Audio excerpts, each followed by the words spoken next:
Welcome back, everybody, into Bill's Chat. I am your host, Josh McCarty. With me, as always, is Luca. Luca, how are you doing tonight?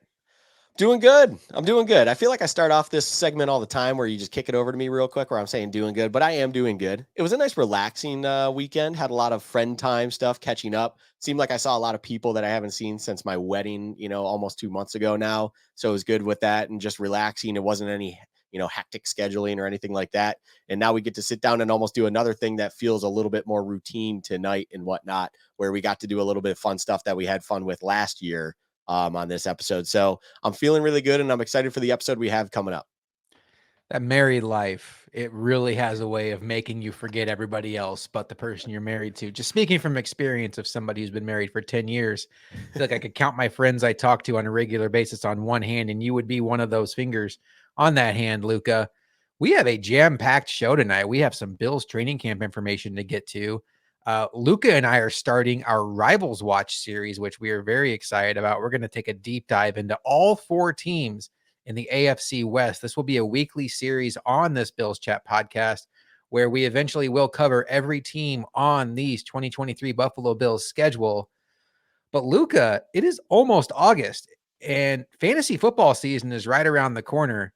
So we have a very exciting interview coming up with Victoria Geary from FootballGuys. She is going to be joining us to talk about the Buffalo Bills, how some of their players like Dalton Kincaid, James Cook fare in the fantasy landscape. Is James Cook an RB1? Is Dalton Kincaid worth the hype? Should you buy into the stock that is Dalton Kincaid? And I'm very much looking forward to getting into that with her.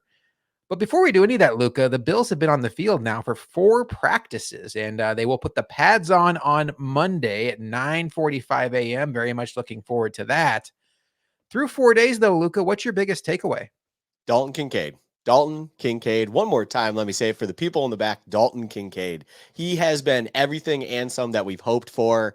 And the kind of, to keep it real short, the highlight or interesting thing with Dalton Kincaid is he's been so good, and the standard he's already come out with early is so high that today we saw individuals point out that he ran the wrong route.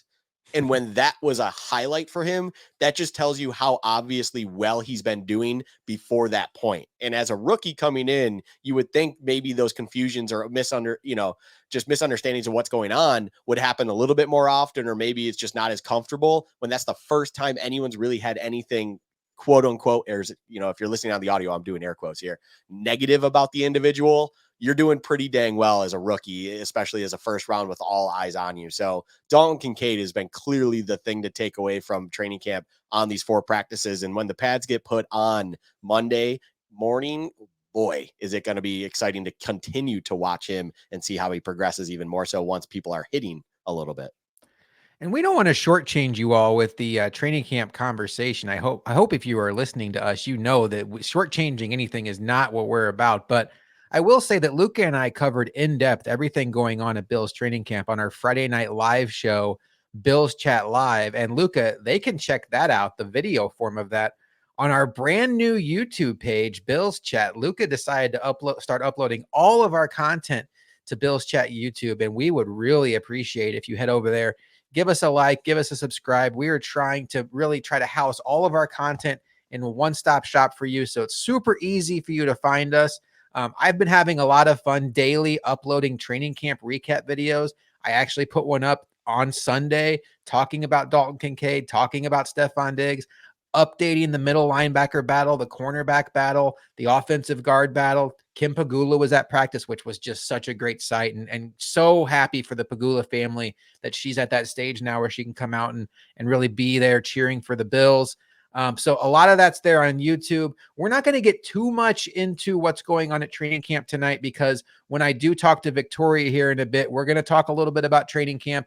But also, if you listen to our live show or you've been following along on YouTube with some of the clips, it could be a little bit of overlap. But I do have one more question for you, Luca, because I think it is the hot topic right now. Dane Jackson seems to be the front runner for that cornerback 2 job opposite Tre'Davious White. We have seen Kyer Elam and Christian Benford work in from time to time, but it has been a steady diet of Dane Jackson with the ones.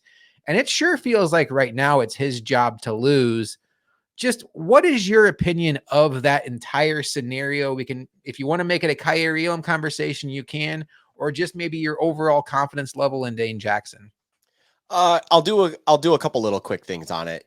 We have now yet another practice where as this trend of Dane Jackson getting in majority of the snaps has happened, and then Sean McDermott talked again today about you have to earn it. You have to come in and earn it, and it's concerning rookies, vets, anyone. You have to come in and earn it, and it's naturally a little bit more difficult for a rookie or a second year guy to come in and take that job or kind of grasp hold of it in his minds. I think there's a standard that McDermott might have that is just higher than your average coach, or just maybe it's a standard of trust.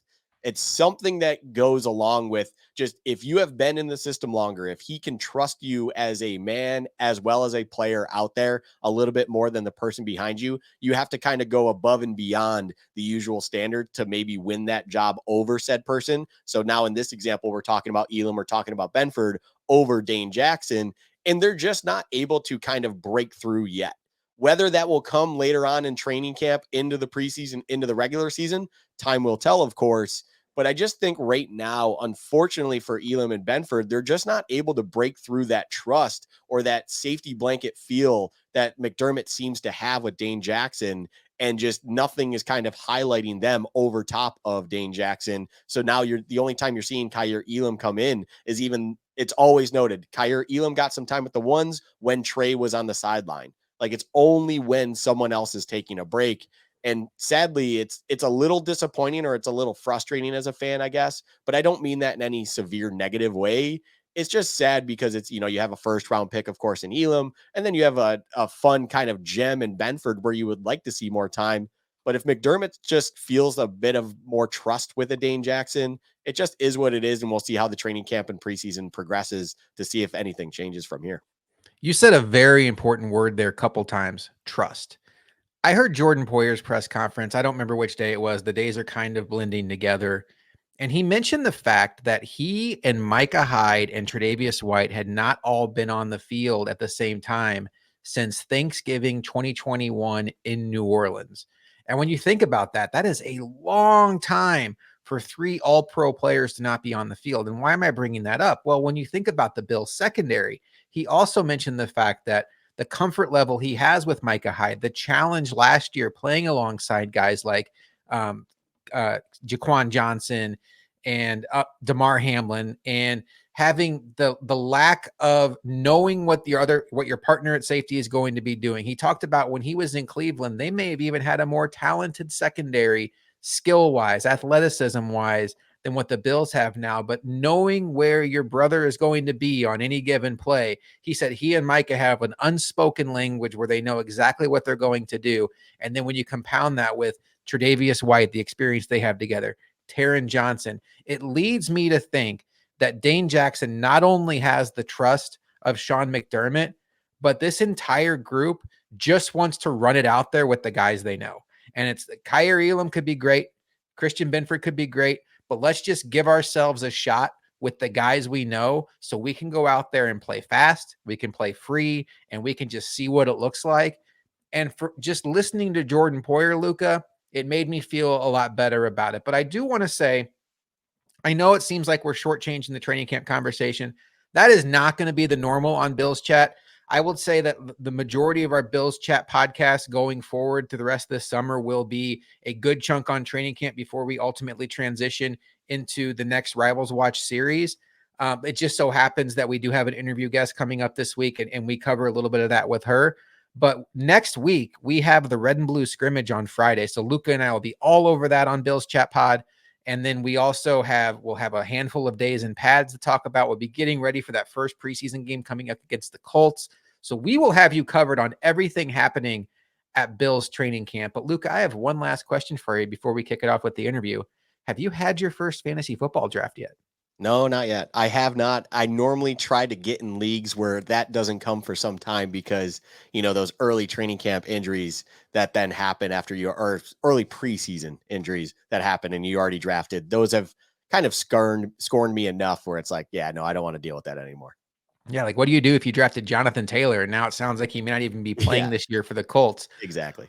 We covered Jonathan Taylor, we covered Josh Jacobs, but more importantly for the Bills fans, Victoria Geary and I covered James Cook, Dalton Kincaid, all of the stars, all the important players on this Bills offense, what to expect from them, both in season long and dynasty.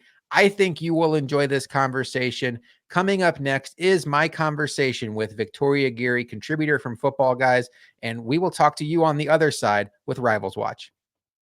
Victoria, thanks so much for joining tonight. Thank you. I'm so excited to be here. As soon as you sent the show sheet, I'm so excited for football. It's so close, especially seeing all the training camp news this week. I can't wait to get into it. It really starts to feel real when you get the updates from training camp and you see Allen throwing passes to Diggs. I don't know. And I know I was telling Luka this on our show on Friday that there is a point where the training camp updates and the preseason games, the charm wears off and you just cross your fingers, hoping you don't see an injury. And maybe with Jalen Ramsey and Garrett Wilson and Joe Burrow already having scares, we've already reached that point. But for right now, Victoria, I'm still like, give me all the information I can get. Yes, I'm with you. I'm just constantly refreshing. And every year, too, you're like, oh, it's so slow, it's so slow. And then it just comes on so quickly. And I've just had such a great time this week back on Twitter. Well, I am excited to pick your brain on some fantasy football advice because I will tell you all, I am making a big sacrifice for you because Victoria has been my hidden secret. She has helped me get to fantasy football success through her knowledge. So putting her on here is a big sacrifice I am making. I hope you all can appreciate that. But first and foremost, outside of being a fantasy football analyst, Victoria is a Bills fan. So we want to kind of get her opinion on what is going on with our Buffalo Bills and what should be a very interesting year for the Buffalo Bills. So Victoria, tough way for the season to end last year, obviously. Optimism could not have been higher coming off of that 13 seconds and then signing Von Miller, starting off 2-0, just smashing the Rams and the Titans. And then it was just an avalanche of bad news after bad news, and then the ultimate thud to end the season. Where is your optimism level now heading into 2023? So it's hard to be more optimistic than I have been. Probably all of us have been over the last few years. It's always our year, right? And especially with the big splash signing that you just mentioned with Von last year, we didn't have much of that this year. But I still see 12 or 13 wins on that schedule if we stay healthy. I just keep going back to last season. We lost 3 games by a combined 8 points. You've got one Gabe Davis catch away from a win against the Jets, a fumble from Josh against the Vikings. That game was crazy. And of course, our heat stroke game against Miami. It just so many injuries last year. Josh to his throwing arm, Von going down, Micah Hyde going down, Benford, Trey White still coming back from his ACL. And just to still have 13 wins like that with that team last year. And of course, with the whole Damar Hamlin thing, that just what they overcame last year was wild. So I can't be more optimistic than I already am. I love our odds this year. I love that no one is talking about the Bills. That is such a weird phenomenon after being the talk of the town the last 2 seasons, maybe Super Bowl. There's just talking heads are just arguing over who's going to win the AFC East, the Jets or the Dolphins. I mean, the Bills just aren't being talked about right now. It's wild. I just saw a clip the other day of someone declaring Tua the best quarterback in the AFC East. I just obviously had to laugh a little bit. No knock on Tua, but I love it. We're back in the underdog mode here. Yeah, I'm embracing that because last offseason was a little overwhelming. There was a segment on NFL Network where every single panelist picked the Bills to win the Super Bowl. And, at that point, your inner Bills fan kicks in like, wait a minute, this feels almost too good to be true. And you mentioned the pendulum is swinged here. And I think a lot of that is because on the national level, at the higher level, they're not looking under the hood. They're not looking at the fact that the Bills had injuries to 3 different All-Pros and Jordan Poyer was being held together by duct tape and Tre'Davious White was certainly not the best version of himself. They're just really looking at it as we hyped up the Bills and they went out with a whimper in the playoffs. It's time to stop believing in this team. Cincinnati is the new team on the block. And you mentioned the AFC East. Between the Jets and the Dolphins, if it's the Patriots, great. I certainly am not there. Do you have one team between those two that you're fearing more from the Bills standpoint? Typically, I mean, more so the Jets. I'm not super high on Aaron Rodgers. I think he'll do fine, but it seemed like he lost a step last year after a couple MVP seasons. I'd say the Jets just because of their defense. They're just really, really tough defense, and they always give us a hard time. So I'd say the Jets. And that's where I'm at too. And I want to make sure, like, this was my opinion prior to the Jalen Ramsey injury. I don't want to sound like I'm being hindsight analyst here, but my opinion about the Dolphins is I think the Jets and the Dolphins are both capable of beating the Bills once, maybe even twice. They're both that good. But to NFL good, playoff good, it's how can you do over a 17-game season? And I just see the Dolphins as much more combustible. They have Tua, who you don't know if he's going to make it a full season. They invested highly in Bradley Chubb, who's been a guy that's really struggled to stay on the field. And then some of their better players, Jalen Ramsey, maybe even Tyreek Hill, are starting to hit that age cliff where you wonder, are they going to tail off? So when I look at the Jets, I'm with you. I think they have many more ways they can beat you consistently throughout the regular season. Let's start talking about maybe one area of concern on the Bills. Obviously, they lost Tremaine Edmonds.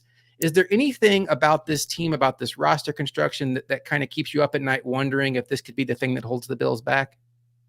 I think you hit the nail on the head there. I'd say there's probably 3 areas of concern, 2 less of lesser value than obviously middle linebacker. Losing Tremaine to the Bears was huge.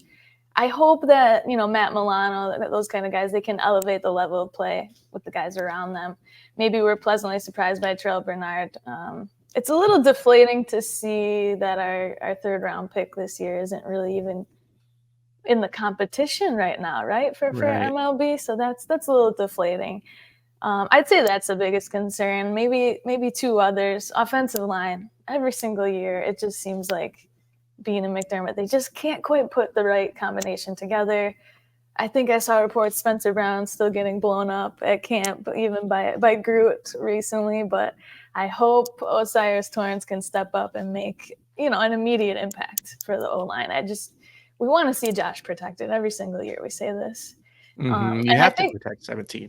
Yeah, and I think he was running the ones a couple times this week in camp, Torrance. So, although I did see an interview with Mitch Morse, I think he said, don't read too much on who's on the field here. But, of course, we're going to get excited for that.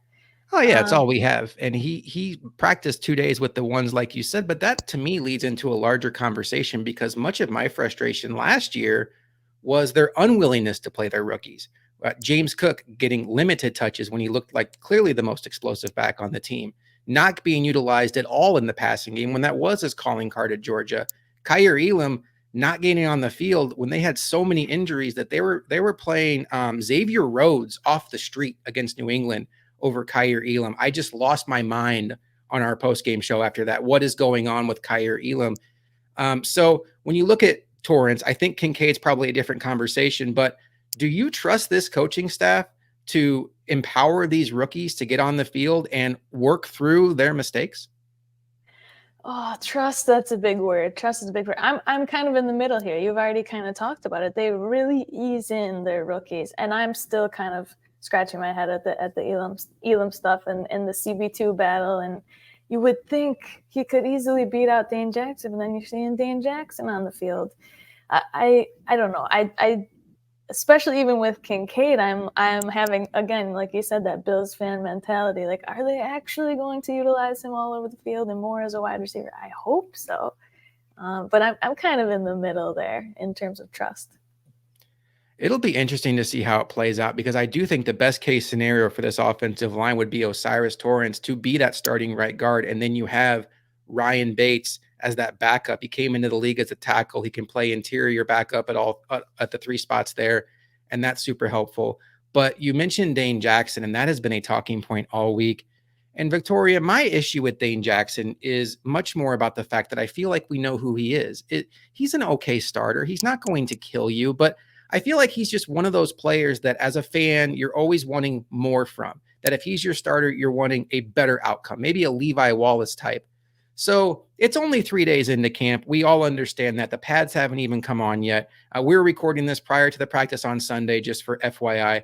But the fact that by the beginning of year 2, Kyer Elam, a first-round pick they traded up for in the draft, and a draft that had Sauce Gardner, the Bills were not in reach for him, but they had Tariq Woolen in the 4th round. and he can't even get on the field with the ones at the beginning of training camp, has to be a little concerning. Absolutely. I'm right there with you. So, and if you even just look up Bean's draft picks over the last however many years, even the last 4 years, yes, he's hit, of course, but there are just some misses, taking so much defense in the first 2 rounds over the last couple of years that maybe haven't panned out the way we want. So my heart's a little, I am just kind of have that pessimistic optimism, if that makes any sense, but I'm right there. I'm a little worried, but all in all, you're watching for your Bills to be winning this year. So going into this offseason, my goal for this team, after taking a look at the Bengals, who beat them in the playoffs, where they have T. Higgins, Jamar Chase, Joe Mixon, Tyler Boyd, just this embarrassment of riches of weapons, was for the Bills to upgrade their weapons. And they did go out and they moved the bottom half of their wide receiver depth chart, losing guys like McKenzie and Beasley and Brown, bringing in Hardy and Sherfield. And I think on their own, those could be viewed as upgrades. I don't know. But their big swing was Dalton Kincaid in the draft. On the whole, Victoria, how do you feel about the weapons the Bills have assembled? And have they done enough this offseason to satisfy your need for them to improve their weapons, if that was a goal of yours? Oh, right. We are constantly arguing about if Josh has enough help around him. Diggs is getting blanketed. Gabe's ankle is hurt, and he's just not the same guy we thought he would be last year. So do we need someone else, right? I have been reading really good reports for Trent Sherfield out of camp. I think he's going to surprise us. I think he's definitely going to surprise us. I was on the Hopkins train. Definitely can't lie about that. Of course, that name value there, he was getting up in age, but he still would have he's still going to crush this year with the Titans there. So I think so much of this answer, when we're looking at the end of this season, it's going to hinge and be emphasized by how much or how little of an impact that Dalton Kincaid will have on this offense, right? They seemingly put all their eggs in one basket because they are, like you said, guys like Sherfield and Hardy, those are just, they're not camp bodies, but they're not guys that are going to blow it out of the water for our offense. So, we want to see Kincaid just have an immediate impact on this offense. I want to see Gabe Davis come back and step up into a bigger role, but that remains to be seen. Year after year, we think that'll be the case, and he's just been that downfield playmaker. So I do, though, think we have enough playmakers to get the job done. I don't want to get too down on that, and I'm sure we'll talk a little bit more about Kincaid, but I'm just his glowing reports are coming out of camp for this kid, so I'm so excited to watch him. Well, as we transition now into some of these Bills weapons and how they look in the fantasy landscape, you mentioned Gabe Davis and how you'd like to see him more involved. Ken Dorsey and Gabe Davis this week came out and said that they think Gabe Davis has more meat on the bone in the underneath routes. He's been a high ADOT guy down the field, and Gabe Davis even said that those are less efficient passes, so his catch rate's going to go down. He did mention the ankle injury he had in the second week of the season that did hamper him as the season went on. And I understand all of that, but Joe Marino on Locked On Bills did a great job of kind of going back through Gabe Davis's career, even dating back to college, and just showing that his metrics on intermediate passes are not efficient routes. The quarterbacks do not have success consistently throwing to him on that 0 to 15 yard range. He's much more of a high ADOT guy. So what are your expectations fantasy wise? We can kind of blend into there here. Where do you see Gabe Davis as a fantasy football player? Obviously, that would also translate to success as a Bills player. Okay, so last season, the Gabe hype was astronomical, out of control, right? He finished that season on that 4-touchdown game against the Chiefs, and the hype was out of control. He was a really early pick, much, much, much too early. And now the pendulum has swung in the completely opposite direction for this season. I just tweeted this a day or two ago. He's going as wide receiver 48 in drafts right now. That's late round 11 if you're on a 12-team redraft league. I mean, there's guys like Odell Beckham and Jacoby Myers and Treylon Burks on the Titans that are going before Gabe. So that doesn't make any sense to me. I think it's swung way too far in the opposite direction. For context, last year he finished wide receiver 37 in points per game with his bum ankle.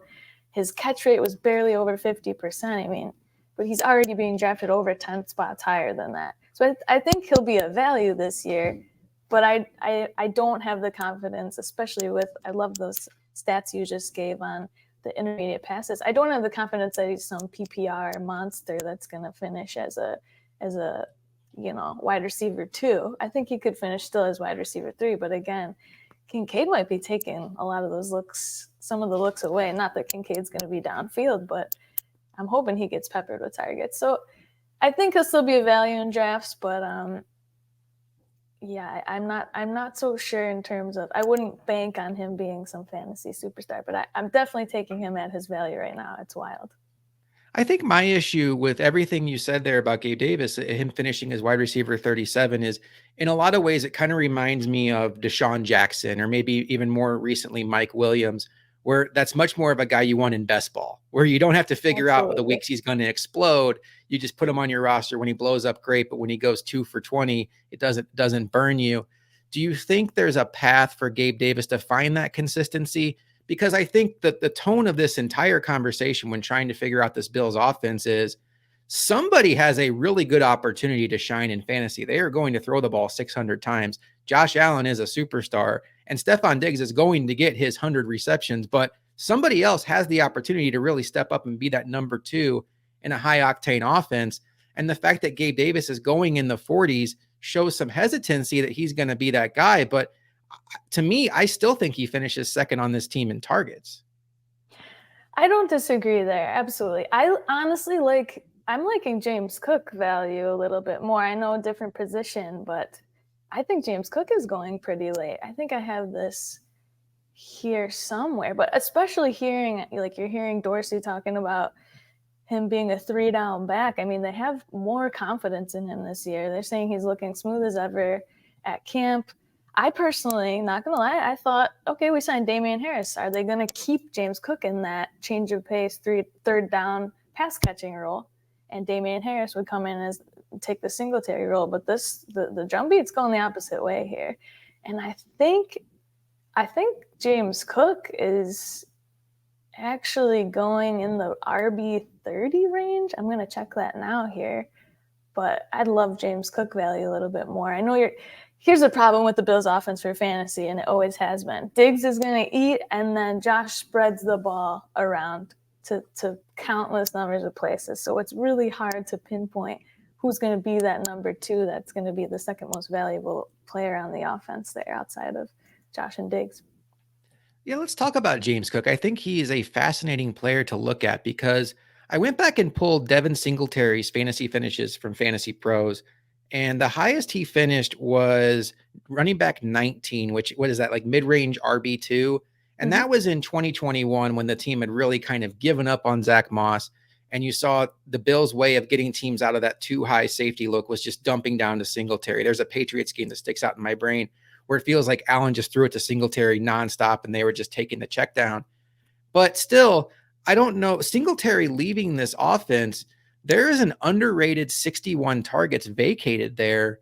And I also want to factor in the Nyheim Hines injury, Victoria, because I kind of thought all along that last season, while James Cook did do really well as a runner, there was a lot left there for him to achieve as a pass catcher. And maybe that just came down to trust and pass protection. And I was wondering, could that be a role that Nyheim Hines goes into and they still focused on James Cook, the runner? Well, now Nyheim Hines is gone. You know way better than me that passing game work has never been the calling card of Damian Harris. So almost by default, that puts James Cook in a situation where he could take on these targets.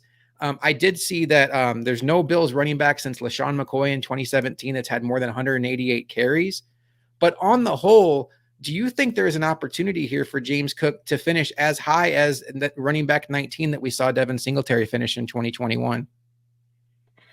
I think it's possible. It's going to be difficult, though, right? And you mentioned Shady McCoy. I think when he was crushing it for us back in 2016, 2017, he was getting at a minimum of like 15 carries a game, 4 or 5 targets a game. That's incredible target share and opportunity share.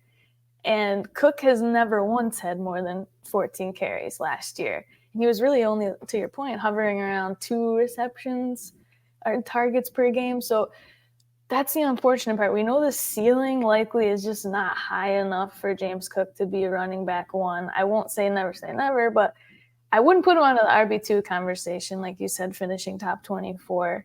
And yes, I just confirmed he's going right now as RB30 off the board. That's decent value for one of the highest scoring offenses in the league. I mean, you've got in the same draft range, you've got guys like, I mean, Dalvin Cook, he hasn't even signed yet, and he's in the same range. You've got Antonio Gibson, A.J. Dillon, Brian Robinson. I would be probably taking James Cook over all of those guys. So his value's there. I just I don't know if he had the ceiling to finish RB1 like Shady did. Josh doesn't target running backs as much as they targeted Shady back in the day. So just don't think the ceiling's there. How much does Josh Allen, for lack of a better term, being a ball hog in the red zone factor in to the lack of interest in a Bills running back? Because much like Cam Newton, Josh Allen at any given play in the red zone can just keep it himself, take it in, and he's probably going to get up 7 to 10 touchdowns himself just on the ground. That's always been an argument in the fantasy community that people are just always year after year hesitant to take the Bills starting running back. So a lot of people will say, okay, I'm going to take the Damian Harris value because his ADP is much, much, much more of a value than James Cook. And just 2 years ago, I think 2021, Damian Harris had a 15 touchdown season? I mean, the guy has an opportunity for red zone. I think I'd be more scared about Harris taking away red zone touches from Cook more so than Josh, even though we know Josh is going to do his thing in the red zone as well. So the guy everybody wants to hear about, the number 1 draft pick, Dalton Kincaid. And when he was drafted, Victoria, I know you heard it, it's like, this is the next Travis Kelce. And he was going super high in dynasty drafts. But there's also the concern of you don't really see tight ends consistently come in and contribute right away. So just as far as short term goes, we can talk about dynasty maybe next. But in 2023, what are your expectations for Dalton Kincaid? Goodness, so this is tough, right? Because to your point, rookie tight ends just don't produce for fantasy typically. It is very, very rare. I think the last was Evan Engram, and then he kind of disappeared after that until last year. I'm buying the hype. I think the expectations are really high right now, though. I'd say realistic finish for him, maybe in the tight end 12 to 15 range. But I'm buying the hype. It's just, it depends too, right? I'm going to laugh because I'm guessing most people listening to this are Bills fans. People in your league are Bills fans. So those Bills players come off the board probably way too early for me personally to be taking Kincaid early. I already know my league mates are going to be just snatching him up in round 6 or something crazy. And so I wouldn't be doing that. So I have a much better outlook on him for just real life football regular season than fantasy. For dynasty, though, I'm absolutely all in. I think he's going to be a huge part of the offense in the next coming year. So dynasty value definitely very different there. So as far as tight ends go, I try to get to the point with fantasy analysis where like anybody can just look at a sheet. You put out your list of, hey, it's week 4. Here's my top 10 tight ends. Play the guy that's 4 over the guy that's 6. And I get it, but I'm the kind of person like I want to learn how to do this myself. And when it comes to like quarterbacks, I can understand like, oh, game script, are they underdog in this game? They're probably going to throw more. Running backs, oh, they're the favorite. They might run more. I really struggle with understanding tight ends, Victoria. And I'm wondering if you can kind of help here. So I understand there's like the cream of the crop, the Kelce, the Andrews, maybe the Pitts, the Kittles, those guys, Goddard. After that, to me, though, it feels like from about 6 through about 20, those guys are so interchangeable from week to week. Someone like you who does this for a living, what do you look at? What do you use to rank these tight ends? Because at this point, I have no idea what to do, and I just steal your work and let that make the decision for me. Okay, well, I just need you to know tight end is the hardest position to predict for fantasy. So you're not alone. We're all kind of in the same boat. It is the biggest guessing game in fantasy each year. I think to your point, outside of taking one of the top guys, right? You have such a huge positional advantage if you take Kelce in round 1 or 2. I'm also looking at TJ Hawkinson. I'm looking for guys that have the opportunity for the target share. If you're not getting one of those 2 guys in the earlier rounds, I'm waiting for a guy like Darren Waller. They're playing for the Giants this year now. Their reports out of camp is Darren Waller is just getting peppered with targets from Daniel Jones. That kind of stuff is what I'm looking for, because I don't know if you've paid attention to the Giants stuff much, but they have about 10 different slot receivers on their roster right now. So it's kind of like, who's this other player that's going to eat? And it's likely going to be a Waller. I think he's going tight end 7 or 8, so you're getting him in the middle rounds. Or someone like Pat Fryermuth, I love him from over in Pittsburgh. I think he's going to have a great target share this year. He's didn't have as good of a red zone season last year with Kenny Pickett as he did the year before, but I think he's going to be his safety blanket again this year. If I'm not getting those top guys or someone like that in the middle rounds, I'm looking at a guy like Dalton Schultz. He was on Dallas last year, absolutely crushed with Dak Prescott, and went over to Houston. Someone like that, he's got a huge opportunity. He's probably one of the best, if not the best pass catcher on their roster right now. He's got the opportunity for the target share. That's kind of what I'm looking for outside of, even you mentioned Kyle Pitts. He scares me off a little bit because he's in that higher range where he's getting drafted, but he's not 100% if you're looking at camp reports. He was injured last season, and he's let us down now 2 years in a row. So I'm waiting till later rounds if I'm not getting someone in those first couple. So that's helpful. So the trick really is to try to find that tight end like a Dalton Schultz who really has the opportunity to be that first or second target in the offense. And then I would spin that around and think, would a guy like Cole Kmet be less appealing this year because they traded for DJ Moore and because they have Chase Claypool and, you know, a younger quarterback, maybe not a high volume offense anyway? Would that be somebody you'd want to avoid in that later range? That's such a good question, because I love Cole Kmet as the player.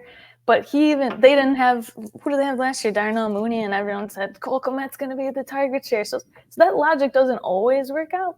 Justin Fields didn't pass the ball very much last year either, so that was attributable to some of his fantasy finishes. But yeah, I'm more averse to I'm avoiding Cole Kmet for the most part. Yeah, I think DJ Moore is going to get peppered with targets this year. I know Kmet just signed that deal, but I think he's blocking more than he's catching. He would need more red zone looks, and I think you're overpaying. There's a guy in that same range. It's not a sexy pick, but Higbee. The Rams, outside of Cooper Kupp, it's wide open, and they're a team we know passes a lot. So that's someone these are the guys that you're hopefully taking in the much later rounds that you're just taking a shot on. And then you're probably streaming the position the rest of the year, meaning you're picking guys up off of the waiver wire for the rest of the time and crossing your fingers. Hoping that they fall into the paint on Sunday. Yeah. Victoria, you have a saying that Josh Allen is daddy. And every time I read that online, I laugh. I love it. It's amazing. Austin Eckler is stepdaddy, by the way, which, by the way, you may have been like the first person on the Austin Eckler is RB1 overall train a couple of years ago. So if you were following Victoria before he became the biggest name in fantasy, you would have made a lot of money on that. But on the Josh Allen point, when I first started playing fantasy football, Victoria, it was really like you would wait on quarterbacks, especially in single quarterback leagues, because the gap between what they can do at quarterback 1 versus quarterback 12 was just not worth giving up one of those top running backs or receivers. It seems like in recent years we've seen people maybe go more aggressive over the Mahomes, the Allens, maybe now throw a Jalen Hurts in there.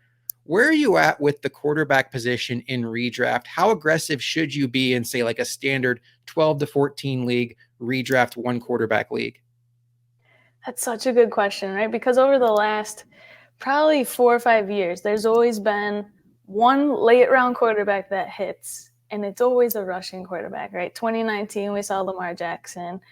2020 was Josh Allen and Kyler Murray, both rushing quarterbacks. 2021, Jalen Hurts, who you just mentioned, and now he's an elite fantasy option.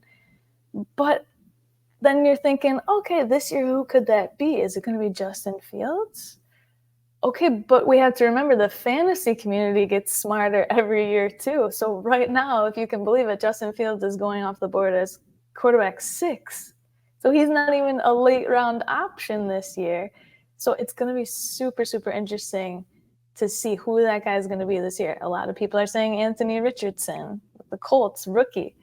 I mean, so you're putting – it depends too. It depends where his ADP is going to fall. I think if he's around quarterback 15 or 16 now, so he would be a later round pick that definitely has the potential to be that rushing quarterback and give you that value. but you're also not hurting yourself taking an elite quarterback early. I remember last year in my work league, we were doing quick clock, maybe 30 or 60 seconds, and I'm in the 4th round, and I'm looking, and I'm like, I don't want any of these guys, and I just panic selected Joshua Patrick Allen, and all of my work league mates were like, you took a quarterback so early. You're supposed to be a fantasy analyst. I won the league. So it depends how you build around that roster, right? If you are taking a quarterback early, sure, you're losing out on some value on the other positions. But you know that guy's going to be solid all year. Josh Allen, Jalen Hurts, Mahomes. If you're looking for a guy that's in the middle, though, actually I got 2 guys this year that I like that are in the middle or to the later rounds. I think Trevor Lawrence is going to take a huge step forward this year. I don't know if you've seen the videos with Calvin Ridley, but I think they're going to be dynamic this year. I think people are sleeping on the Jags. And I also love Geno Smith still. He's not a sexy pick, not a sexy name, but they've only upgraded his offensive weapons. He's got a new rookie wide receiver, JSN. He's got Zach Charbonnet, running back. He's got some rushing games in him. So I love him, too, as a later round quarterback. I feel like the Seahawks could be an entire show by themselves because you mentioned Charbonnet. I want to ask you about him in a bit here. But while we're on the topic of the Seahawks, do you think Geno Smith can support those 3 big receivers, keeping DK Metcalf in that wide receiver 1-ish range, making JSN and Lockett still fantasy relevant? Or is that a situation where you're going to have to figure out which one of those guys really shines? That's always such a tough question. It's a similar question on, for the Bengals, right? Tyler Boyd's always the last guy out of the picture. So who is it going to be? And of course, with the rookie hype, and I don't want to play down JSN's talent at all. The kid is going to be amazing. But I'm still all in on DK Metcalf, and particularly Tyler Lockett. Every single year, this man is disrespected in fantasy football drafts, and he finishes as a top 24 a majority of the time. Even better as a wide receiver 1 a lot of the time. So, and I do see more consistency out of Lockett. He has this thing in the community that he's just inconsistent, boom or bust. But last year and the year before that, he just produces. This guy just produces. So I do think JSN probably going to be the odd man out, at least for the first half of the year. We typically do see the rookies come into their own after that first half or maybe after their first bye. So I'm still all in. I don't know about DK being a wide receiver 1, though. He did lose a slight step in production with Geno last year, but not a bad pick by any means. Don't say that to me, Victoria. I have 2 shares of him in Dynasty. I even traded away Diggs for him 3 years ago, and I thought I was genius. And Diggs has not fallen off at all. I don't have to tell you this, but Diggs has been excellent. Newsflash. And, DK has been a little bit more hit or miss than I would like to admit. A few more questions for you on fantasy football here.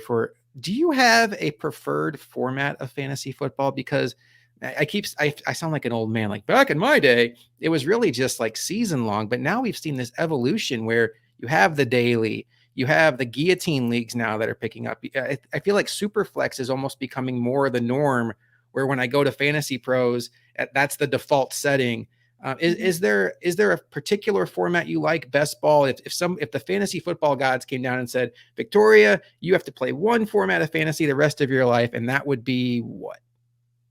Oh, it's a cookie cutter answer. It would be season long redraft. It holds a special place in my heart because I have I don't know if you've seen on Twitter, this guy made a GIF of the Lion King scene of tossing Simba off the rock, but it's just a symbol that says Dynasty, just him tossing it. Because I'm just not a huge Dynasty fan. Of course I play in leagues, and it's just the having to pay attention at every second. There's always going to be someone in my Dynasty leagues that's more on top of it than me. So, but redraft, I'm locked in all season. So that's my favorite. But best ball, I love best ball. I think you can hammer off maybe 3, 4, 5 drafts before your actual season-long redraft home leagues to really get you in the groove of where ADP is at and just get those jitters out before your actual league and spend $3 or $5 on each draft and just have a good time. I enjoy Dynasty. I am with you though. It feels like there's always that one person in the league who just this is their full-time job. And like it's the middle of February and they're analyzing if they want to send you Tyler Boyd for Chase Claypool. And I'm like, buddy, I have no idea what that's going to look like in August. I don't want to talk trades with you. So I'm the guy that just lets the trade sit. Yeah. That's probably bad. But so I have a couple more questions for you before we get you out of here. But I do have a confession to make. I have never admitted this on the podcast, but having maybe Josh Allen's biggest supporter on with me and a fantasy football expert in Victoria, it's time for me to come clean on this. We all have that moment in fantasy football in our lives that we regret and we still think about like, if I'd only done this. I have this Dynasty League, Victoria, that probably is built the way it is. Thanks to you. You have no idea who I was when I was building this team. I was just taking information you put out there and the Ball Blast team put out there. And I'm like, okay, I'm going to buy him. And I made every right move imaginable, all by luck. Like I wanted Sony Michel, but Nick Chubb fell to me. That worked out fantastic. I'm talking like Josh Allen quarterback, Christian McCaffrey, Saquon Barkley. This is a 16-team Dynasty League. Yeah, my team is absolutely stacked. And in 2021, I'm in the semifinals and I lost because I benched Josh Allen. Buffalo Bills fan benches Josh Allen, Victoria. I understand if you want to hang up now. They were going to Foxborough to play the Patriots. Deion Dawkins was on the COVID list. And we had just had that weird stretch where they had the win game against the Patriots on Monday night. They lost that crazy game to Tampa Bay. You kind of started wondering, like, is this team falling apart? There's that thing in your mind, like, is Belichick in Josh Allen's head? Mm-hmm. And I'm like, I know what I'll do, Victoria. I'll start Matt Stafford against the Vikings because the Vikings can't stop the pass. Well, our guy Josh Allen goes out for like 400 total yards, 3 touchdowns, no interceptions. I don't even know if he threw an incompletion, quite honestly. And Matt Stafford had 4 turnovers. And I lost by 3 points. And oh my gosh. So me, favorite player in all sports, I bench him, and that's the reason I lost. Should I retire from fantasy football? It happens to the best of us, Josh. It happens to the best of us. I've benched guys like, this is going to date me a little bit. Maybe in 2017 or 18, Amari Cooper was doing nothing. He was still on the Raiders. 5 weeks into the season, he's probably my wide receiver 1 at that point. I said, you know what? He's doing nothing. He goes off for, I think, 40 or 50 points that game. And I just said, what? We all have our moments. It happens. That's what makes it fun. That's why we keep going back every single year. So. And I am laughing thinking about you being in a work league. Like those people that you work with, they really have no idea. That'd be like me, like stepping into the ring and boxing Mike Tyson. You seem like a really nice person, Victoria. I enjoy your work. I would not be in a fantasy league with you. That is not a fair fight. I know my strengths and weaknesses in life, and competing with someone like you in fantasy football is just not the path for me. But I do have a couple more questions for you. You mentioned the Seahawks. They must really hate fantasy football because they had a gem last year in Kenneth Walker, and they go out and draft Zach Charbonnet this year, who by all accounts, if he would have gone to the right spot, could have been in that RB1 conversation, RB2, super hype dynasty buy, but now it muddies the waters. How do you see that Seattle Seahawks running back situation? Oh, we know one thing, Pete Carroll is going to run the ball. Pete Carroll is going to run that ball. So I'm honestly less worried about Kenneth Walker than some of the community on Twitter and fantasy. So I just don't see Zach Charbonnet coming in and taking half of Kenneth Walker's workload. He'll certainly cut into it, but I think I'll look up while you maybe ask the next question, but I'm going to look up his value now in terms of the rankings. I just think people are way too down on Walker. He's just such a talented kid. Yeah, he's going rankings. He's around Aaron Jones, Jahmyr Gibbs, J.K. Dobbins, Miles Sanders. I like him in that range, to be honest. People are really high on Gibbs in Detroit, though. So, I sold out to get Gibbs in a dynasty league. It's not about me, though. So is that really the strategy at this time of year? You mentioned it with Lockett. You mentioned it the other way with Gabe Davis, where the hype was so strong last year that you were really buying him at his ceiling. Is it really trying to navigate the rankings, the ADP, and finding ways to buy guys at their floor, buy the dip, as they say? I think so. I mean, you're always going to have your bad picks or your good picks but in the middle to late rounds is where you're winning your draft, right? You're going to come out your first 3 or 4 picks and be obsessed with your team because these guys are studs, but you're winning your draft in those middle to late rounds. So you're just picking the value. I mean, I'm looking at this running back list right now.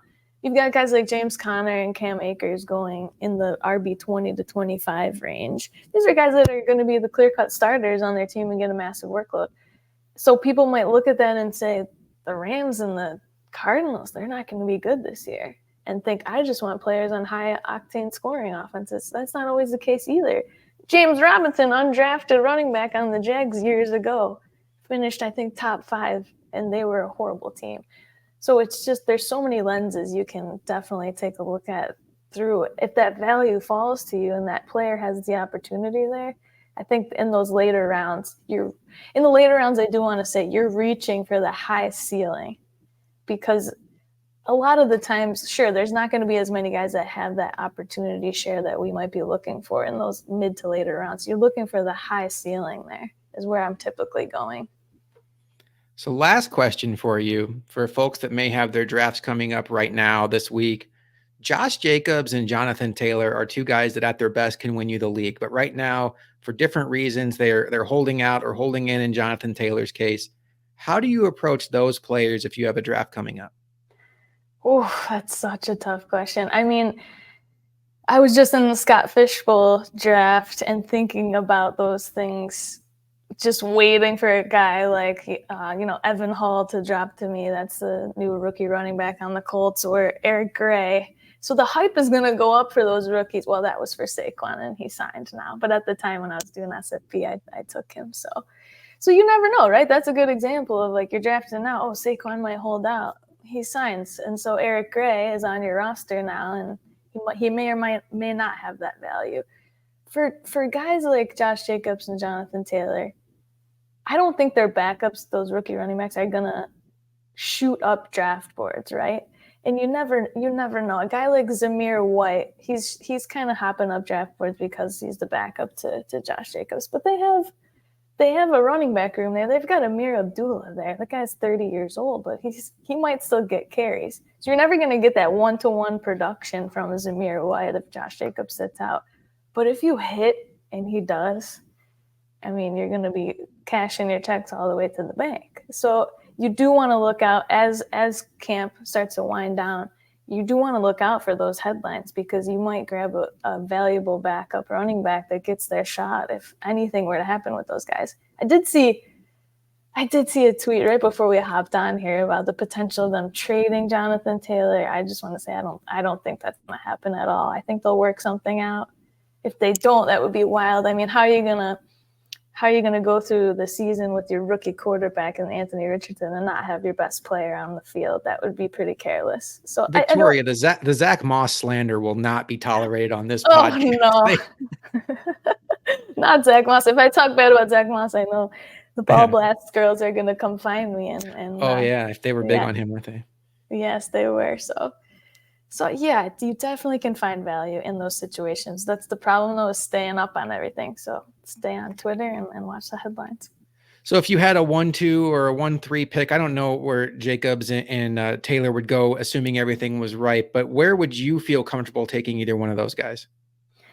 I already see here, too, in the rankings on Fantasy Pros, they've dropped Josh Jacobs down to RB9. They've got Ramondre Stevenson in front of him. I'm not taking Ramondre Stevenson over Josh Jacobs. They still got Jonathan Taylor up at 6. I don't know if I'd do that. There's a couple of guys they've got Derrick Henry at 10. Guy's gonna smash again. I'm not worried about him. So it all depends. I think Josh Jacobs he was the RB1 last year. He was absolutely incredible. So we can't have probably that kind of expectation, but I'm not shying away from these guys, especially if we see their value drop slightly. You can get them if he's going to drop to that late first, early second, I'm not shying away from that. Feels like the best example of this backfiring and then the backup really coming in and winning leagues was Le'Veon Bell holding out for Pittsburgh, and then James Conner coming in, and whoever got him late really had like a free RB1 on their team. But Le'Veon Bell's even come out since and said he regrets doing that. And I think more and more you're seeing these running backs do eventually show up and start playing. And that would be my prediction for both Jonathan Taylor and Josh Jacobs. I must admit, Victoria, when I saw that Jonathan Taylor was potentially available for trade, I may have looked up his cap hit. 4.5 million and been like, hey, Brandon Bean. I mean, I like James Cook, but let's win a Super Bowl. But I would not anticipate that happening. Victoria, this has been fantastic. I would love to catch up with you as the season rolls on. Let everybody know where they can catch you and what you got going on. Yeah, absolutely. You can follow me on Instagram and Twitter. It's at FFB_Victoria. You can catch me on the FootballGuys website, and I'm probably just going to be hopping around on some more Bills podcasts as we creep closer to the season. I cannot wait. Cannot wait. I'd love to catch up with you later in the season. Absolutely. We will talk to you soon for sure. And what's coming up next is Luka and I will be breaking down the AFC West as our Rivals Watch series gets underway. But before that, we want to talk about our Madden 24 giveaway. Luka and I are very excited about the 4 copies of Madden 24 we are going to be giving away. Please follow us on Twitter, Bills Chat Pod. We have a pinned tweet that tells you how you can get involved in this giveaway. There are 3 very simple steps that you can do to maximize your chances of winning this drawing. Madden 24 is coming out soon, so make sure you enter for your chance to win a free copy of Madden 24. It's a game that's very important to Luka and I, and we look forward to bringing it to you this season for Madden 24. And through the magic of podcasting, Luka, you're back with us. I am. I'm back. It's amazing. Victoria did a great job, of course. That was what's a word? Nah, I'm not going to be crazy with my words. It was a fun interview. I know you enjoyed it and you messaged me and everything, and I know you had a great time with that, but I am happy to be back in the driver's seat or the co-host seat with you, my lovely host, Josh. And I'm excited to continue with this podcast now in the number 2 chair, we'll call it. Yep. One last time, I want to say thank you to Victoria Geary for joining us from Football Guys. Absolutely great content. Go follow her on Twitter. She is a wealth of knowledge, not just for Buffalo Bills, but for the entire fantasy community. And she has definitely helped me find success in my leagues.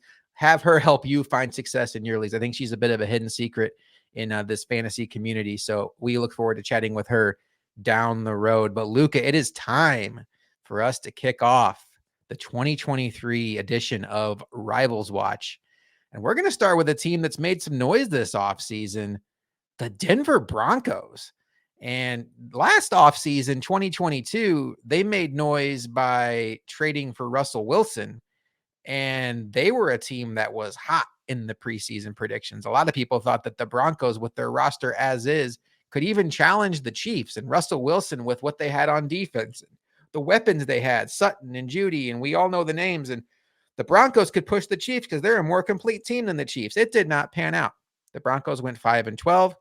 They had Nathaniel Hackett as their head coach for a grand total of 15 games before he was ultimately fired, relieved of his duties. And the Broncos went out this offseason and traded the farm for Sean Payton, the former head coach of the New Orleans Saints. And he inherits a team that last year was 21st in total offense, and they were 25th in total defense. A lot to work on.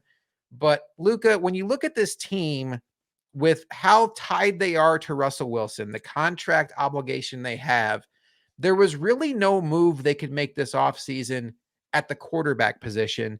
So I think you and I both understand why, if you're going to be in a situation where you're living with Russell Wilson, you might as well give him the best shot he can have to succeed. And it's hard to think of a better answer than Sean Payton.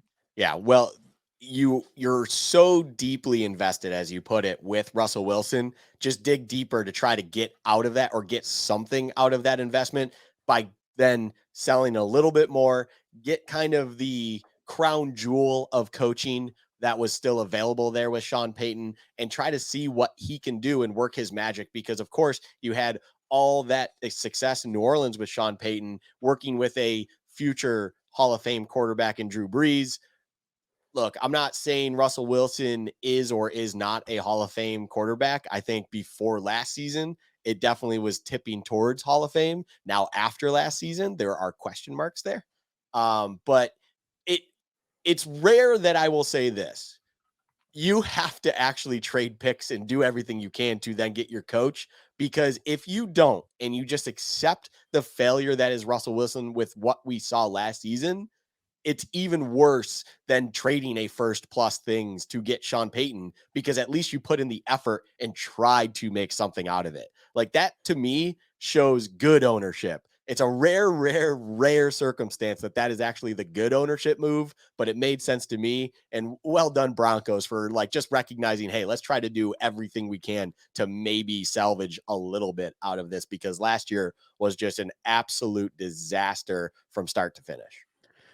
My read on the situation was they didn't just trade for Russell Wilson, the quarterback. They pretty much made him the king of the organization. He had his own office, he had his own people in the building.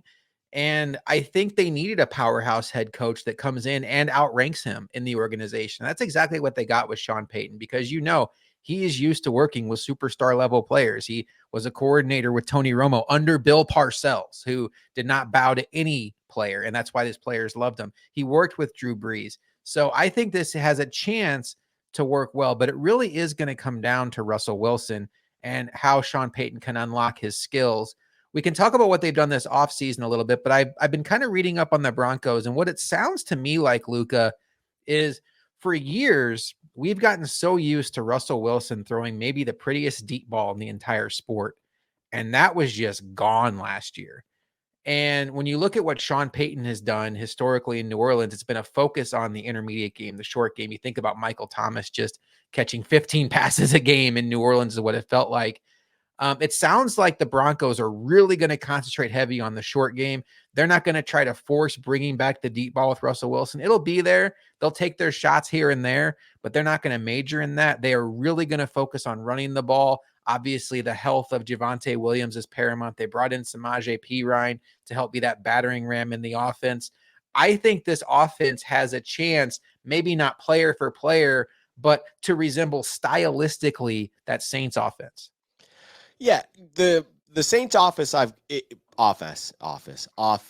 that I'm deriving this from, or trying to like picture it as being, is not quite the absolute end of Breeze in New Orleans, but like the season or two before that, the infamous Rams conference final game comes to mind. That offense at that time was very short game based, while still having the ability to threaten you downfield. Breeze's arm wasn't completely dead at that point, but it's clearly ran through Ingram and Kamara, and there was a lot of short passing game as well as the run game to just complement itself, that it kept defenses honest whether you were running or passing it, but then it would suck them up a little bit with then that Hall of Fame quarterback ability once in a blue moon to hit you over top and be able to absolutely kill you at that moment in time. And then, of course, Sean Payton just knows exactly when to do that. He knows the timing of that and everything of that nature. So that's kind of what I imagine Sean Payton's going to be trying to do with this offense. I think your read on that is right. That's kind of what I've been getting as well, especially when you see kind of where they've been rebuilding, who they've brought in, things that have been going on. Like I see Marquez Callaway. Marquez Callaway isn't anything crazy. He's someone that understands what Sean Payton likes to do, and was kind of that, hey, we're going to take a deep shot here because we've sucked in the defense a little bit much with all the short game passing, and maybe he's someone that can sneak behind. I think Denver already has players that can do that, but they might be a little bit noteworthy, or at least Marquez is a little bit more familiar with how Payton likes to do things, and maybe that's just another guy they can bring in to kind of familiarize KJ Hamler and the rest of the other guys who aren't familiar with it, with then what Sean Payton's message is. So yeah, I think the offense in general with Sean Payton coming in will be night and day different from what we saw Denver as a team last year. But I do believe that it will be still kind of, you're not going to see Russell Wilson kind of unleashing and just bombing it like he did late in Seattle. I think it's still going to be short game biased. I think you're spot on there. I think Payton understands that that's more sustainable, that that's more controlling of a game, and just is an easy way to find success, regardless if your quarterback is MVP level caliber or just still very good in his own right. The one thing that they took away from Russell Wilson last year was his running, and it sounds like Nathaniel Hackett's idea there was to prolong his existence. Don't subject him to those unnecessary hits. We hear a lot of that with Josh Allen, and it sounds like Sean Payton's mindset is, this is your last shot. I'm not saving you for anything. You're going to run. It's a club you have in your bag. Not every quarterback has that. So I am excited to see what happens there. When you look at what they've done this offseason, Luka, it does look like they've made a concentrated effort to build around Russell Wilson. They invested heavily in their offensive line, going out and signing Ben Powers and Mike McGlinchey to big free agent deals. Ben Powers was a guy that a lot of Bills fans thought would be an ideal fit for them, but they just obviously couldn't afford him with the limited cap space they had. He's somebody that's a road grader in the running game. A sneaky addition they made was Chris Manhertz, who at tight end is one of the best blocking tight ends in the league. And I think that also kind of goes to show where their head is at. And then I like their draft pick of Marvin Mims. It was the first pick of Sean Payton. They traded up to get him. When you think about what they did in New Orleans, they had the play action off of a very strong run game with Kamara and Ingram. And then they had Kamara, and then they had Michael Thomas underneath. And then they had their deep ball guy, whether it was Ted Ginn or whoever that year it was. Go deep, go deep. Your job is to draw the defense deep. And Marvin Mims is a perfect person for that role in this offense. And I can see Jerry Jeudy very easily fitting in to that Michael Thomas role. If Russell Wilson has anything left and we didn't see him completely fall off the cliff, I can see paths to this working. But my overall concern, Luka, is I don't want to just assume that all of their failures last year were because Nathaniel Hackett was a bad head coach. I do think there were signs that Russell Wilson was starting to hit the wall even back in Seattle.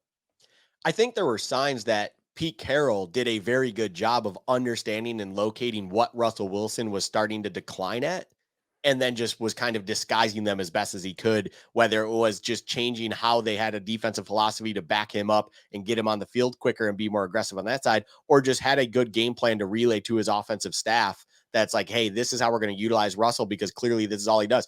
And I remember if you go back to the tail end of his Seattle days, it was kind of a predictable offense.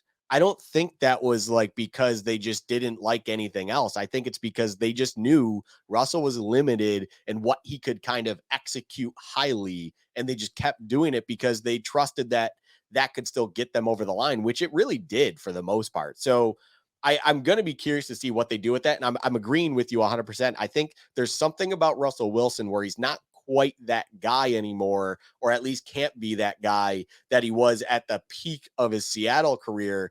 And now it's up to Sean Payton to really devise something to still highlight those things he can do at a high level. And just as I was just saying with Pete Carroll and that offensive staff in Seattle, kind of disguise the things that are just no longer working for him, because clearly Hackett couldn't do that. Hackett couldn't hack it. So it's it's going to be a fascinating dynamic because I trust Sean Payton to have that kind of skill, have that ability, that kind of understanding of what's happening in front of him and just try to maximize what is going on. But I'm with you. I do think that there's going to be a limitation just naturally due to father time, Russell Wilson's just whatever. I will also just add a tidbit. Russell Wilson clearly did not look like he was in kind of like his normal shape last season. This year, at least from the images and just from the outside looking in, it does look like that fitness might be there, or at least there was a real effort to getting back to a more fit level by him. So maybe there's a commitment there, or at least he understood what he did going into last year was just not quite good enough. So maybe it was fitness related as well, why the production wasn't quite there. But yeah, it's not all Hackett. It's not all, the coaching's fault of why everything happened the way it did. You're only as good as the players on the field if you're a coach. And just Russell Wilson was awful to watch. I mean, no one's going to deny that. It was just terrible to watch. And it's not like because of the coach and his calls were the reasons that product was so bad. I mean, Russell needed to execute and he could do nothing of the sort. Let's talk about this defense because there are some intriguing pieces on this defense. I love Sauce Gardner. I think he is terrific, but 1-to-1, I think I would take Pat Surtain over him. I think Pat Surtain is excellent. Both of those guys to me are fantastic. I would love it if they were on the Bills, but that's just how highly I think of Pat Surtain. They've kind of reworked their entire defensive line. They traded away Bradley Chubb at the end of last offseason or at the trade deadline to Miami. And then they lost Draymond Jones in free agency. They brought in Frank Clark from the Chiefs. They brought in Zach Allen. And then their big swing was they brought in Randy Gregory last offseason. So the Broncos defense that we were used to seeing for like the last handful of years with Bradley Chubb and Von Miller, it's been replenished with Randy Gregory, Frank Clark, Zach Allen. I think it can work, Luka. I think they have enough names on defense. I don't think this is the elite Broncos defense that we had gotten accustomed to when it was Miller and Chubb and those guys, Chris Harris. But I think this is a defense that if you complement it with a good enough offense, this team is going to be in a lot of games, and it really does come down to Russell Wilson. What do you think about this defense?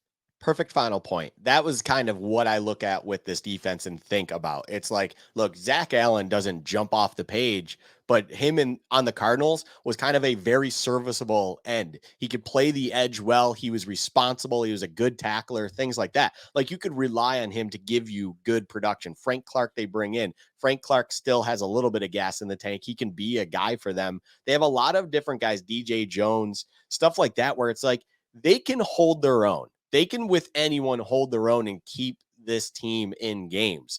It's just ultimately going to come down to the offense on it. And if, as we were talking before, if Russell Wilson can figure it out, like, how much can Russ figure it out and make things happen for the offensive side of stuff? Because this defense, to me, they're not going to be a top 5 defense, I don't think. Maybe it all works. I do think I'm with you on Pat Surtain, not necessarily as like he's higher than Sauce Gardner. I think Sauce Gardner might be more of a pure coverage guy than Surtain. I think Surtain's the best overall corner, and I'm talking like you're bringing in his open field tackling ability, just run defending, all of that kind of stuff. I think he's the next kind of like premier all around, nothing's getting around him kind of deal.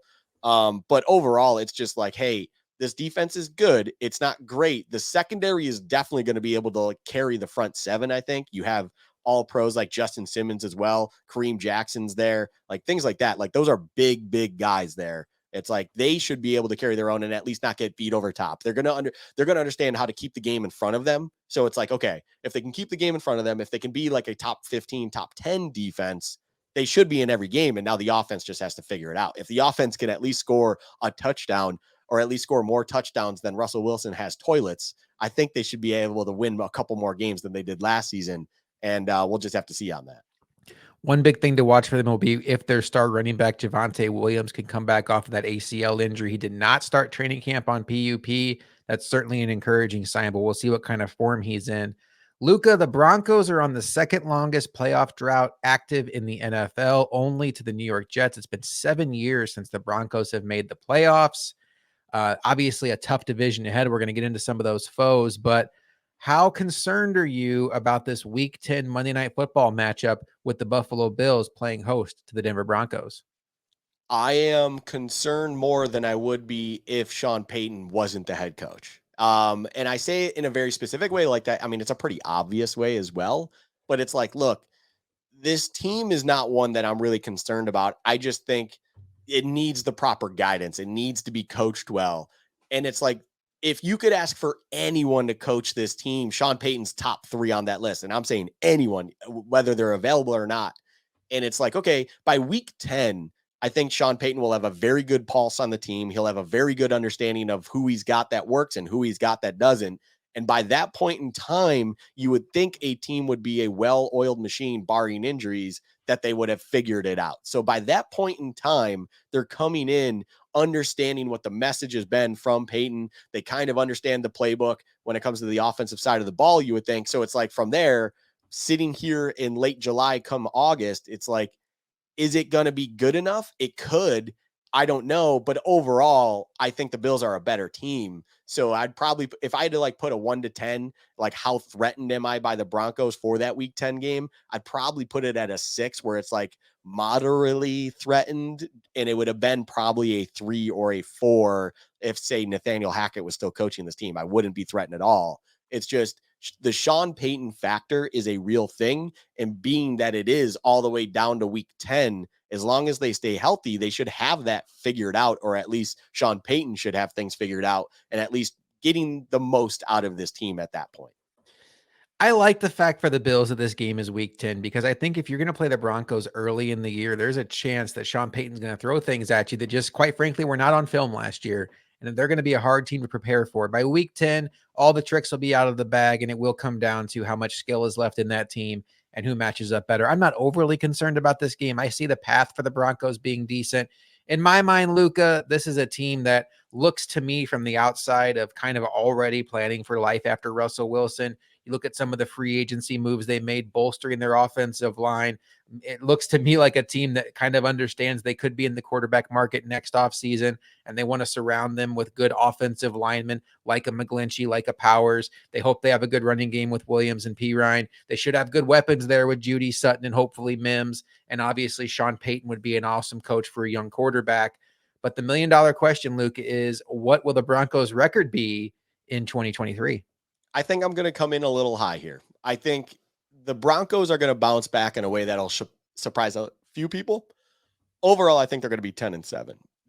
The reason I get to that 10 wins, though, if you really break down their schedule, it is a quite easy schedule. I think they win the games they should win, and they're going to lose the games they should lose. The Bills game is a game they should lose. I think they will end up losing that game. And then, 2 games against the Chiefs, those are losses. I think they got to win over the Chargers in there just because the Chargers might charger themselves, not to kind of get ahead of ourselves because the Chargers will be coming up later in this episode. But overall, I think the Broncos will be better than what we saw last season, but overall just kind of win the games they should, lose the games we expect them to, and just go on with their day. Is 10-7 going to be enough to make the playoffs? We will have to wait and see. That's really on the fringe. I just don't see them necessarily as a playoff team, but I don't see them as a bad team either. They're kind of just an average at best, maybe slightly above average, and kind of will just go on with their business week on, week out. And so we'll have to see how it goes and things like that. But 10-7 is kind of where I have them pegged. I'm going to flip it. I'm going to go 7-10. They remind me of maybe a drought Bills team where they start off hot. I think I could see the Broncos winning some games early, and you're like, oh, look at Sean Payton, coach of the year. But eventually, cream rises to the top. They're going to have to play the Chiefs twice. I'm not as confident they'll get one from the Chargers. The Bills are obviously a super tough out. And, the Jets and the Dolphins, I think, outclass the Broncos if they play up to their level. So I think it will be tough for the Broncos to win a bunch of games. But it'll be interesting to see. They are certainly a team with some of the comments Sean Payton made recently that has a bit of a spotlight on them as we kind of see how Russell Wilson finishes up his career. Because you brought up a great point. He has a path here to finish his career in a certain way that does get him to Canton. And it doesn't have to be him hoisting a Super Bowl trophy for the Broncos. Just stack a couple successful seasons together, and I think he's in that conversation. But right now, I think the way it went last year, he needs to have a bounce back year to really push that conversation forward. Speaking of pushing conversations forward, Luka, let's talk about the Broncos division rival, the Las Vegas Raiders. And I got to tell you, it's right in front of me. It says Las Vegas, and in my brain, I still want to say Oakland. So that says a lot about me. It says a lot about where my brain's at. And quite frankly, it probably says a lot about my intelligence level. You wrote out Las Vegas in front of me, and I had to really think about it for a second. 6-11 last year, third in the division. But quite honestly, Luka, it's almost irrelevant to talk about too much that happened with the Raiders last year because they made a change at the most important position, quarterback, despite being the 11th overall offense in the entire sport. Derek Carr out, Jimmy G in. We're going to get into the nuts and bolts of this team, but let's just start right there. What do you think about that swap? That's Josh McDaniels making an executive decision, both because of money and because what he wants out of this offense, I think, overall. I think it's more about money naturally. I think there was obviously a huge sum of money due for Derek Carr, and it just made absolutely no sense as a business to pay him that said amount of money. But then it was just kind of that easy crutch to lean on where it's like, hey, because we don't want to pay you this, they gave him that deadline. They eventually released him. And it's like, now we can just go get a guy that Josh McDaniels is comfortable with, happy with, that can run the offense that he wants to run. And it just so happened that Jimmy G was going to hit the market and come right on over. And Jimmy G is naturally familiar with what Josh McDaniels likes to do. So it just kind of like things lined up for McDaniels. And it just, even before it happened, I think the media, ourselves, everyone kind of saw the writing on the wall, both for Carr and Jimmy G, and this switch to happen in Las Vegas at the quarterback position. I didn't understand the Jimmy G move. I understood moving on from Carr. It felt like they'd maybe hit their ceiling with Carr, and I'm with you, like that financial commitment to Carr. Carr to me has always been a good, not great quarterback where I feel like if he's your quarterback, you're probably always kind of left wanting more. But I do wonder how much of going out and pursuing Jimmy G was Josh McDaniels trying to preserve his own job security, because he does not have a great resume as a head coach yet. He only is in his second season for the for the Raiders, but previously with the Broncos, he had a 378 win percentage as head coach. It did not go well. He also quite similarly tore the house down in Denver, trading away a proven quarterback in Jay Cutler, who was a young Pro Bowler at that stage of his career, trading away an all-pro wide receiver in Brandon Marshall. Folks in Denver still talk about how much they hate Josh McDaniels. And so I think there's a realistic chance that he brought in Jimmy G because he thought, I don't think I can withstand going 4-13 this year and really setting the table up to make a run at a quarterback in next year's draft, because it might be another coach here drafting that quarterback. So in a way, it kind of resembles a drought Bills team where it becomes more about self-perseverance than or self-preservation, versus like the actual best move for the team. But when I look at this team, Luka, they are a disaster. They are an absolute mess.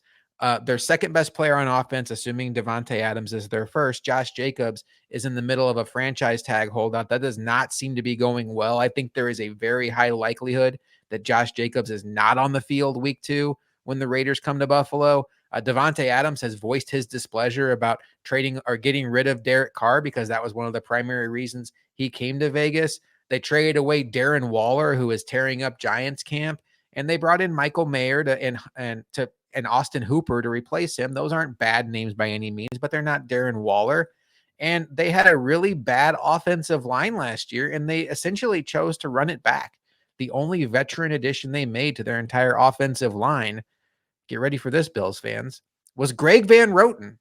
So now you have Jimmy G on a bad foot behind an inconsistent offensive line and potentially no Josh Jacobs to hand the ball to. I like Jacoby Myers. I think Jacoby Myers is a very underrated player, but all in all, I don't think that Jimmy G is set up to succeed here. I don't think the Raiders are set up to succeed here. And I think this is a team that could be very much in the conversation for top 5 draft pick. It's a fair assessment to make. It is like, I'm trying to be the optimistic lens here because you definitely came down on them very quickly. And it's funny because last year, looking at the Raiders with Carr and everything they had done at that point in time, bringing in Chandler Jones, who is still on the roster right now, I was like, man, this team is one that I could be like, see sneaky good. At that time, of course, we were thinking, what are the Chiefs going to do without Tyreek Hill? Maybe there's an opportunity to be had in the AFC West. Of course, we know what happened last season. And it was like, we are all fools for questioning number 15 in red, which we will also get to later in this episode. But the Raiders have come a long way since I thought they would be sneaky good. And I do look at the roster and I'm like, man, there's still a lot of good things. I think as long as Josh Jacobs is on the field, he's still a premier running back in this league. You have the wide receiver core with Devontae Adams leading the way, and Jacoby Myers is very solid in his own right. I think Jimmy G is an above average quarterback. It's funny, like Jimmy G is the bottom of the tier that Derek Carr is at the top of the tier of. I think the thing that separates them is not a whole heck of a lot, and they're both in that exact same tier. And I think you could probably, and this is probably where McDaniels is coming from. It's like, look, we can pay half the money to then bring in a Jimmy G and get basically the identical production out of. You just have to be more creative with how you create the offense with Jimmy G because he's a little bit more limited, whereas Derek Carr might be able to just pop up a F-it throw once in a while and it actually works out. So that's good. You look at, we didn't go too much into the defense, so I don't want to go into that. It's like they have names there as well, but it's like overall, there's just so much chaos going on, which, I mean, it's the Raiders, so should we be surprised? No, but there's so much chaos going on and questionable decision making that it's like, will they be able to do anything that turns it around? Will they be able to just kind of figure it out and kind of advance forward and not take a massive step back after getting rid of one of your best weapons in Darren Waller and then reshaping the quarterback position? It's a lot going on that, yeah, it definitely throws up a lot of red flags where you really have to question if anything of a positive nature will come from this team this season. Yeah, and they have some names on defense, and I will tell you that I am very confident the Bills will beat the Raiders week 2. We'll get into the predictions here in a second, but the one thing that gives me pause and doesn't make me nervous, I'm not going to be kept up at night, but I will tell you as we go through this Rivals Watch series, Luka, The teams that are going to concern me until I see otherwise are the teams that can bring edge heat. And for all the flaws with the Raiders, you mentioned it. They have some edge rushers. Chandler Jones and Max Crosby are in that conversation for best edge rushing duo in the entire sport. And then they spent a premium draft pick on Tyree Wilson, who, if his foot is right, a lot of foot injuries going on in Vegas. If his foot is right, he is a ridiculous athlete and he has a chance to blossom into something special. So not knowing what's going on with Spencer Brown was last year kind of an anomaly. Deion Dawkins didn't have his best year as a pro. The teams that can bring edge heat will make me nervous, but overall, it's hard for me to see a path really for the Raiders to come here week 2 and win a game, unless it's one of those slop fests like we saw when the Colts came to town in 2021 and the Bills fumbled the ball a few times, missed tackles, wide open guys going to the end zone. But what is your confidence level in the Bills heading into that week 2 matchup? That 1 to 10 scale, this is a 2. This is one where I'm like, look, they should be healthy at that point in time. The edge rushers are literally the one thing that bring it from a 1 to a 2. I don't know if I necessarily have the confidence like I did going into the season opener against the Rams last season. Well documented. If you want to see how confident I was, go back and check it out. But that was a one-of-one moment. It was writing on the wall in my head kind of deal. Like it was going to happen the way exactly what it was. I was off by a single point in my prediction. That's how confident I was in that game. I'm not confident to give a score prediction. It's a week 2 game to begin with, but overall, I mean, this would be, I don't want to call it cataclysmic if the Bills lost this matchup, but it's like, look, it's approaching that, especially if they were able to do the job week 1 in New York, kind of hush the haters and hush the New York Jets hype that is happening right now, and then come into this game and just have that massive letdown. Like that's what it would be, is a massive letdown and questioning a lot of different things. If you were to able to take care of it week 1, and then on a little bit of a short week, all of a sudden not be able to take care of business against this subpar Raiders team. I'm trying to be polite to them. It's like, look, there are some guys I like on that team as, individual players, but yeah, it's a 2. It's like I'm not worried whatsoever at this point in time about this game. I guess the other thing that would maybe give me slight concern is that they have some dudes in their wide receiver core. Like Devontae Adams can wreck a game, and Tre'Davious White sounds like he's doing well in training camp so far. But I mean, Devontae Adams is a different breed, and I like Jacoby Myers a lot. I think Hunter Renfrow can get some stuff going in the slot. So if Josh Jacobs is back, then they do have some weapons. It really depends on, is Jimmy G healthy? He's practicing. We mentioned that. But overall, Luka, I think we covered the Raiders pretty well, but it's time for you to give your Raiders record prediction. The Raiders were 6-11 last year. Some found it shockingly disappointing, mine included. I just went right back to it. 6-11. It feels like a 6-11 team. They're not going to quite be potentially a top 5 pick. They're going to be just on the outskirts of that at that 6-11, but it feels like this team is going nowhere. So why not just have them do exactly the same thing? Why not have them just duplicate all the kind of unfortunate circumstances that happened last season? Overall, they're going to be a 6-11 team. You'll probably see a McDaniels firing at some point if they do have a 6-11 season. And it's, there's nothing about this team that screams success to me. It's like, look, you're relying on kind of Marcus Epps, who's not the greatest safety. And if he can't play, then Jaquan Johnson, a guy we are very familiar with, is going to have to get some game time. That's not exactly a confident backup you have there. Like, there's no depth to this team, although if you need depth, you've probably already gotten yourself into some issues in the first place. You have a Josh Jacobs concern, which is their biggest offensive weapon. It's the key to the offense. It's the key to a Jimmy G offense. You need that running back threat. If he's not there for the early stretch of the season, you're not getting what you need out of Amir Abdullah or Brandon Bolden. That's just not going to happen. I mean, they're going to rely on Zamir White in his second year. I don't know. I just don't see it. So yeah, 6-11. Yeah, that's kind of where I'm at too. I'll go 5-12. I give Jimmy G credit if he can play a full 17. I wouldn't predict he does, but I think he's the kind of quarterback that can keep a team in a game and steal a couple games. But this roster is pretty deficient. There's not a lot of talent on it besides the few of the high name guys we mentioned. And I think this is kind of a combustible situation. I would not anticipate that they come and beat the Bills in the Bills home opener going across country, like Luka mentioned. If that were to happen, That would be a really, really bad sign for a team that is trying to prove the doubters wrong to come out in September and lose a game to these Las Vegas Raiders. Let's talk about a team that I'm super excited to get into, the Los Angeles Chargers, Luka. And I'll line them up here. I'll kind of go through the overview, but I'm really excited to make a point about how much they remind me of the Bills. But I will get to that in a bit. That's kind of a teaser. But they are coached by head coach Brandon Staley, who has a record with them of 19-14. He's going into his third year. Interesting note on Staley.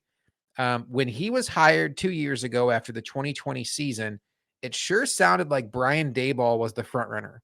And then the Bills beat the Baltimore Ravens in the divisional round, and Brandon Staley was hired 2 days later. And I wonder, Luka, before we even get any more into this, do you think this was a situation where the Chargers panicked, got impatient, saw coordinators getting hired with new coaching staffs, and were like, we've seen teams do this before. We can't afford to wait another week. And if the Bills go to the Super Bowl, we're waiting 2 or 3 more weeks. We just got to get our guy now. And what a misstep that would be if that's what cost them Brian Daboll. I think impatience is kind of the key. I think the owners and the organization just were impatient, and they already liked the interview that they had with Brandon Staley. I think they probably did like a few things about him, and I wonder if the Bills beating the Ravens then had them readdress things a little bit. We're like, are we comfortable with Brandon Staley? Then the responses were yes. And then they just made the decision to pull the trigger and hire Brandon Staley with the unknown of, are they going to be able to get Brian Daboll? And yeah, that would be boy, would that be what a screw up that would be. Honestly, I'm not exactly the biggest Staley fan. We'll get into it further.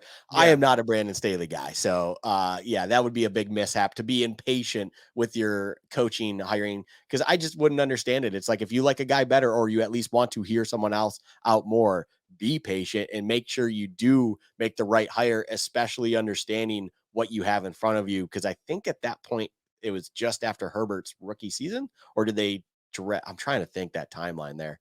Trying to think. Yeah, no, that would be after his rookie season, if I do recall correctly. So yeah, it's like you now have this hopefully gem in your franchise quarterback. So you need to make the right hire at that point. Yeah, that would be impatience, and boy, would that be a blunder. They were a 10-7 football team last year. They finished second in the AFC West. They lost in the wild card round to the Jacksonville Jaguars in a classic Chargers gonna Charger fashion. Oh yeah. Had a 27-point lead and watched it erase at the hands of Trevor Lawrence. And the Chargers had that bad taste in their mouth all offseason. They have the 8th overall offense last year, third with the pass, 30th with the run. And then last year, their defense was 13th overall, 26th against the pass, and 5th against the run. That does not sound right. I think my notes might be flipped there, because they were historically bad against the run. I'm thinking I have that flipped, because they were 26th against the run, because everything I've read on them is how bad their run defense was. Yeah. And that's what we're going to go with. Okay, Luka, talking about the Chargers, we can get into the nuts and bolts, what they've done this offseason. But I have to tell you, this team reminds me so much of the Bills. And I'll tell you why. I think they're a team that nationally we have fatigue on. We see all the talent. We see the Derwin James, the Bosa, and the quarterback that's that we keep hearing is this shining star, but then he can't seem to get it done in January. And that is the narrative on Josh Allen right now, fair or unfair from a national perspective. But as people that pay really close attention to the Bills, we can sit here and say, look, this Bills team dealt with a lot last year. Von Miller was out. Micah Hyde was out. Jordan Poyer was being held together by duct tape. Tre'Davious White was not the best version of himself. They watched a player die on the field and get revived. They were out of gas. They had to have a home game move to Detroit because of a blizzard. They got snowed in on Christmas in Chicago and couldn't see their families. This team went through a lot. There's a lot of reasons. One of their best defensive linemen, Daquan Jones, missed their playoff game kind of out of nowhere. So there was a lot working against the Bills last year, but the national narrative doesn't really care about that. The national narrative is we believed in the Bills. We all picked the Bills. The Bills got to the playoffs and they were out with kind of a whimper. What does that have to do with the Chargers? we just said it. Chargers going to Charger. Ha, ha, ha. They lost a 27-point lead in the playoffs. And from somebody who just watches the Chargers from afar, that's really all you need to have a Chargers conversation. But when you look under the hood of this team and what they actually dealt with last year, they have a laundry list of reasons why their season did go off the rails. JC Jackson was on season-ending injured reserve. He didn't play in the playoff game. Their excellent offensive tackle, Rashawn Slater, season-ending injured reserve, similar to Micah Hyde. He had gotten activated and was ready to practice and may have been able to play had they advanced further in the playoffs. That never came to fruition. Joey Bosa was on IR from October 2nd to January 1st. He was not the best version of himself in the playoffs. Keenan Allen missed 8 games. Derwin James missed 3 games. They had 15 players on IR by the end of the season. And Luka, your guy, Brandon Staley, I'm saying that facetiously, for whatever reason, decided to play Mike Williams in a meaningless Week 18 game, got their best deep threat wide receiver hurt, and he missed the playoff game. So we can laugh about Chargers going to Charger, and we can talk about how this team is cursed and they're never going to live up to the hype. And similar to the Bills, they had that splash off season where it was like, we're going to go out and get Khalil Mack. We're going to go get JC Jackson. And then JC Jackson, he's out before the season really gets going, similar to Von Miller. I think there is a real path that the Chargers are pretty close to the team we thought they were going to be last year, as long as they don't have this domino effect of chaos that happened to them. But am I crazy? Because that when I look at the Chargers, I see this talent on this roster and I'm like, there's a lot to work with here. Well, first and foremost, that question, are you crazy? That's one we would probably have to get on a separate episode or maybe even open up a different podcast on. Let me just kick back and lay on your couch and tell you all my issues. Yeah, no, but overall, you're not crazy to think these things about the Chargers.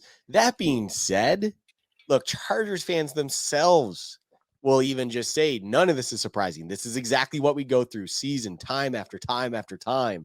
And you do these things, and it's always self-inflicted, it feels like. Whether it really is it or not, I mean, injuries are not self-inflicted. The JC Jackson isn't shredding up his knee on his own doing just because it's like, well, I'm part of the Chargers now, I got to do it. It's like those things are not happening. But at the same time, it's just like, it feels like that's just what happens with that organization. They always have the gray cloud above them. It's...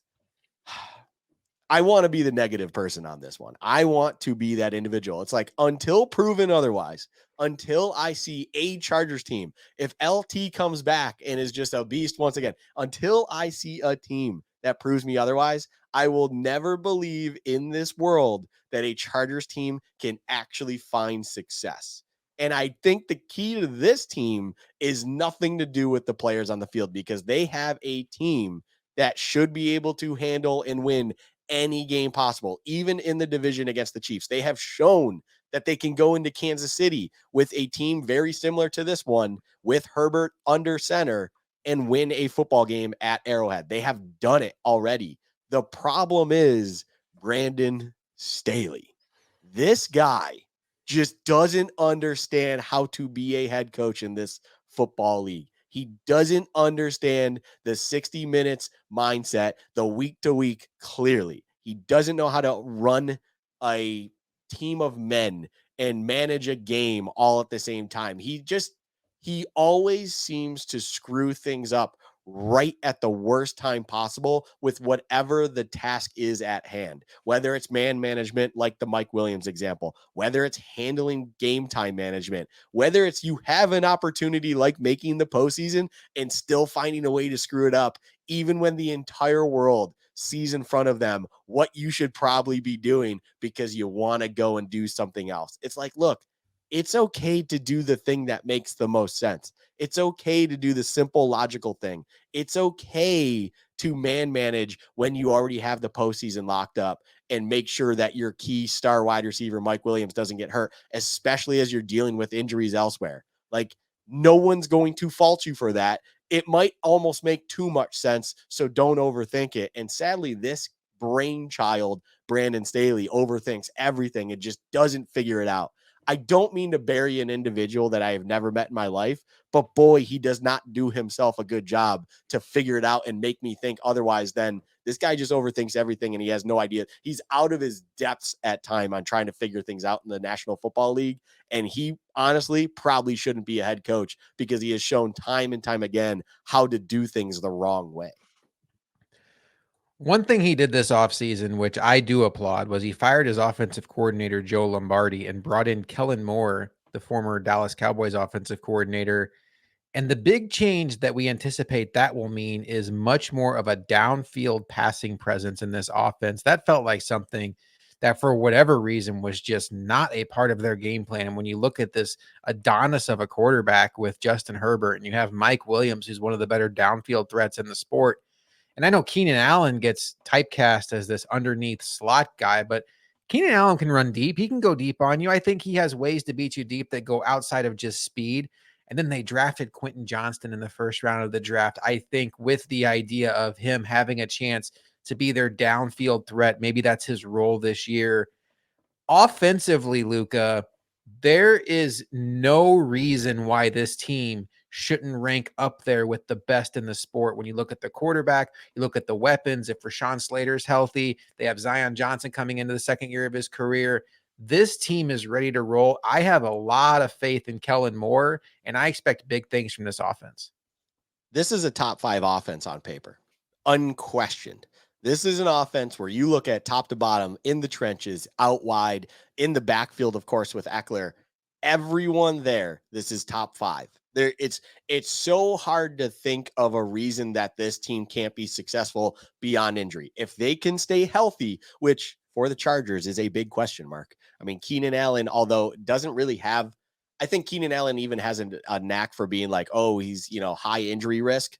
He actually isn't. He misses games or he's not 100% a lot, here and there, but he's still, I mean, I can't remember the exact stat. I wish I had it in front of me. It's one of the biggest misconceptions, like in the fantasy world. People like to avoid Keenan Allen because they think of an injury prone guy, but he actually doesn't have a track record that backs that up of recent. So I never understood that one. On top of what you said is accurate with Keenan Allen, by the way. Like, he's a slot guy, he's an underneath guy. It's like, no, he can still get you deep, and he's like one of the more reliable hands in the league as well. Like, he can do it all. So I don't see how this team doesn't find success unless they are unable to stay healthy.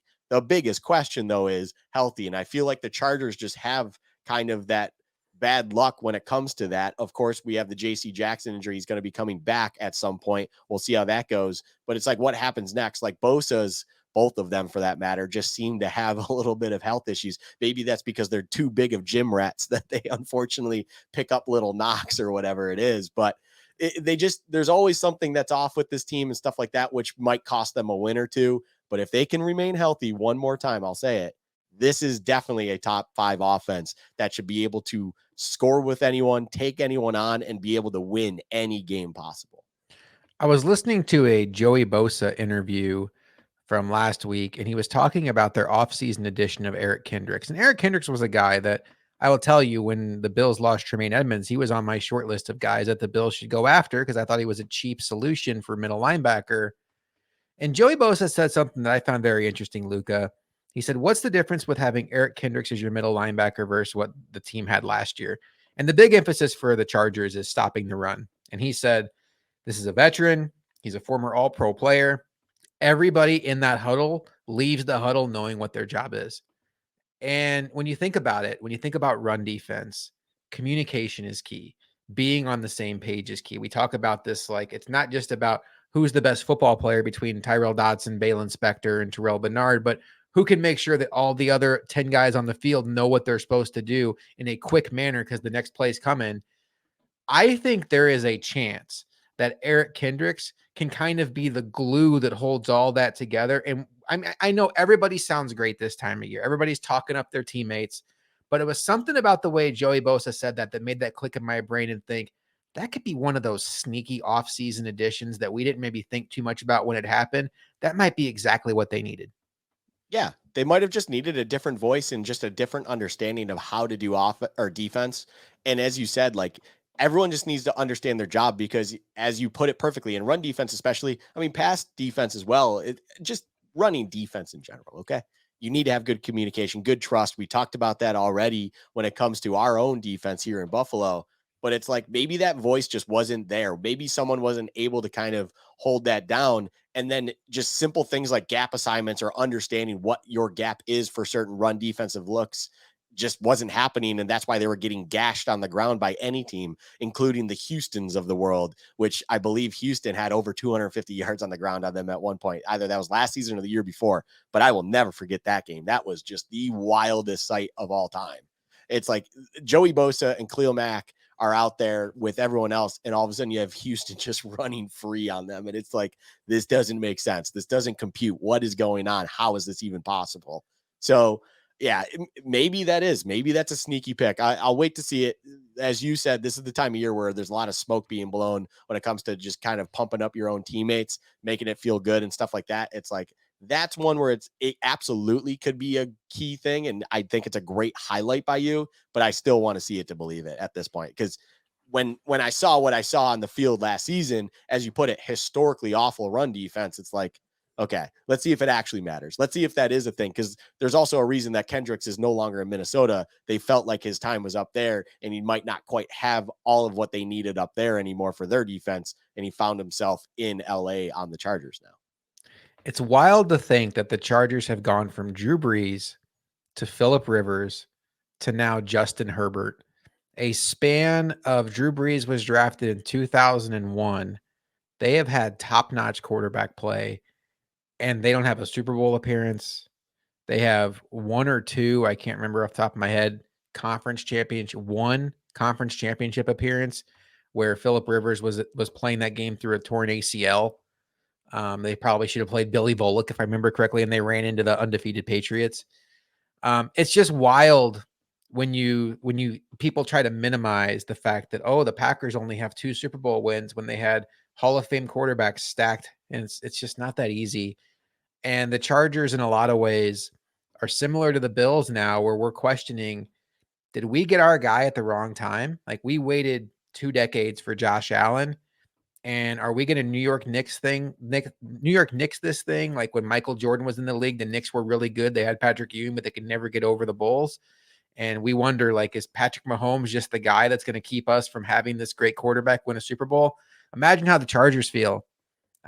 In a lot of ways, if they're honest with themselves, they probably approach every season like a lot of the drought Bills teams did, where the division championship may not even be a real consideration because you have the most consistent team with the most consistent coach and the most consistent quarterback ahead of your division. So you start every year already feeling like you're one of 12 teams competing for 3 wildcard spots. That's not a good place to be.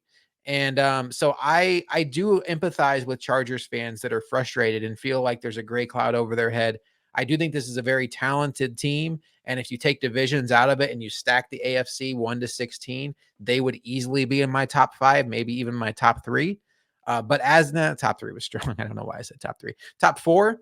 I think this week 16 matchup with the Bills has a chance to be an absolute show. It could be a shootout. It's certainly going to have implications probably for both teams.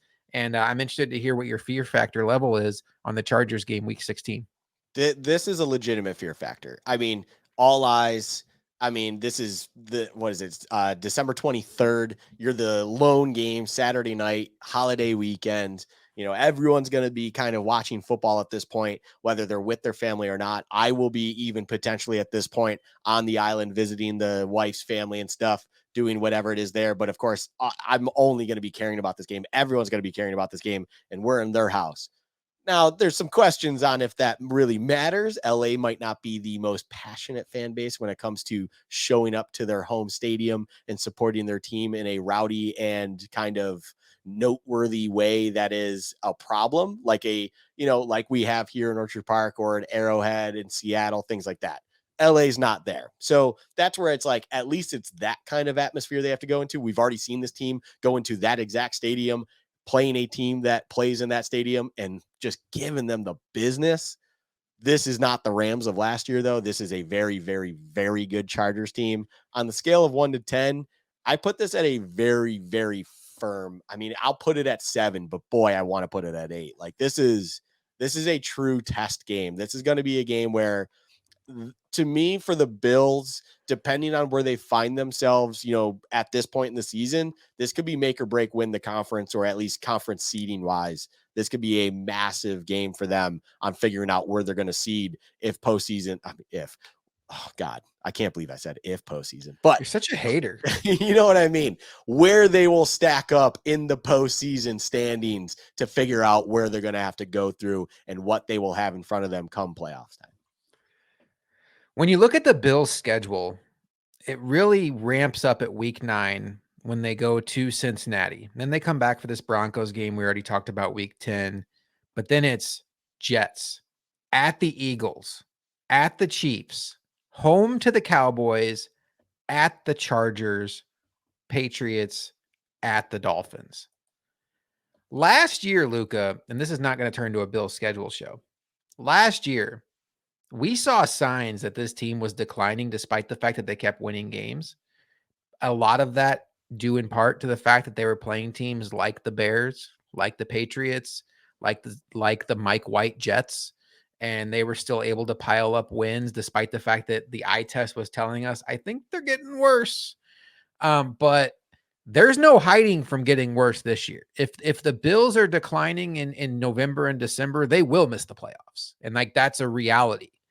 So they are going to have to be playing their best ball. I'm not predicting that happens, but I will back you up a little bit. Like, they're going to have to earn it. And I do want to pick your brain on this because, for those that don't know, I live in St. Louis, you live in Buffalo. So I think you have a better pulse for like the fan and the fan experience and like what the Bills fan's going to do. 9 times out of 10, I see Bills at Chargers. I don't care when the game is. I'm thinking to myself, that's going to be 70% Bills fans in LA. It's a destination city. LA cannot wait to sell their tickets to that game. They know they're going to be able to sell it over because the Bills fans are coming and they're desperate to get into the building. It's kind of like when the Leafs come to play the Sabres. They know they can sell their tickets above market price because Leaf fans just want to come in. But, Luka, this is what I'm asking you. 2 days before Christmas. That's tricky. Like, what does the Buffalo fan do with that? I mean, I'm sure there's a bunch of transplants in LA that will go to the game. And I think the Bills will be well represented in that building, even if there's not a large contingent from Western New York going out there. But to truly take over that building, you need the mafia to be traveling from all areas of the country. And with that being 2 days before Christmas, does that impact that? Or are Bills fans going to Bills fan regardless of what the calendar says? First and foremost, I will not be selling my Sabre seasons to any Toronto fans. I will be at all those games. Josh is silly thinking that we do that. That does happen though. Anyways, just had to get that out there. I will not be doing that. You just wanted to brag that you have seasons. Yeah, no. Soft flex. I think the best thing to have happen for this game, Josh, this is a positive. Christmas is on a Monday. You get that built-in extra day off. You now are also on a Saturday night in LA, meaning you could, in theory, ask off one day, being the Tuesday in my mind. You ask off the Tuesday. You then can celebrate Christmas in LA, not in Buffalo, and then come back home, the day after Christmas and enjoy a beautiful weekend in LA, Southern California, whatever it is, whether you maybe even have family then in the Southwest, whatever it is, you can make a weekend of it. So with that in mind, I think the best thing to have happen is, in fact, Christmas is on a Monday, which just opens up more free time and possibility for individuals who like the idea of going to this game. If this was Sunday, I think it would be a little bit more trickier. The best thing is Saturday night and Christmas on Monday. When that happened to me, this is one that I could definitely see a big takeover for Bills Mafia. I'm not going to write that in stone, though, because I think holidays are an unknown. You just don't know, truthfully. Like, maybe more of the travel crowd are family oriented and maybe they just won't. But maybe there's that kind of crowd that is like, hey, I just need that extra day off or whatever it is built in order to make these road games happen. It's like when the opener happened in LA and we had a massive following out there in LA. It was a Thursday night game. You just had to ask off one day to have Friday off, and boom, you have this long weekend. It made sense. We're kind of in a similar circumstance here where you got that built-in extra day in the weekend being Christmas Day itself. So how you kind of manage that is up to you and everything, and might open that door for a lot more fans than if it was the average Sunday game or whatever it might else could have been. If it was a Monday night game, I would think that would kind of shut the door to everything. But being a Saturday night of Christmas weekend with Christmas on a Monday, I think there's a good chance that we could have a very, very big showing out there in LA once again, but for this time for the Chargers. It's a good answer. It makes sense. It makes a lot of sense. And when you think about, like, not a direct comparison, but the Thanksgiving games, the Bills have represented well in that same logic of you have that built-in day off afterward. Detroit, not as much of a hike, but even in Dallas and New Orleans, they kind of took over those buildings. All right, Luka, last year the Chargers were 10-7. What is your record prediction? They're going to be better this year. They are going to be better this year.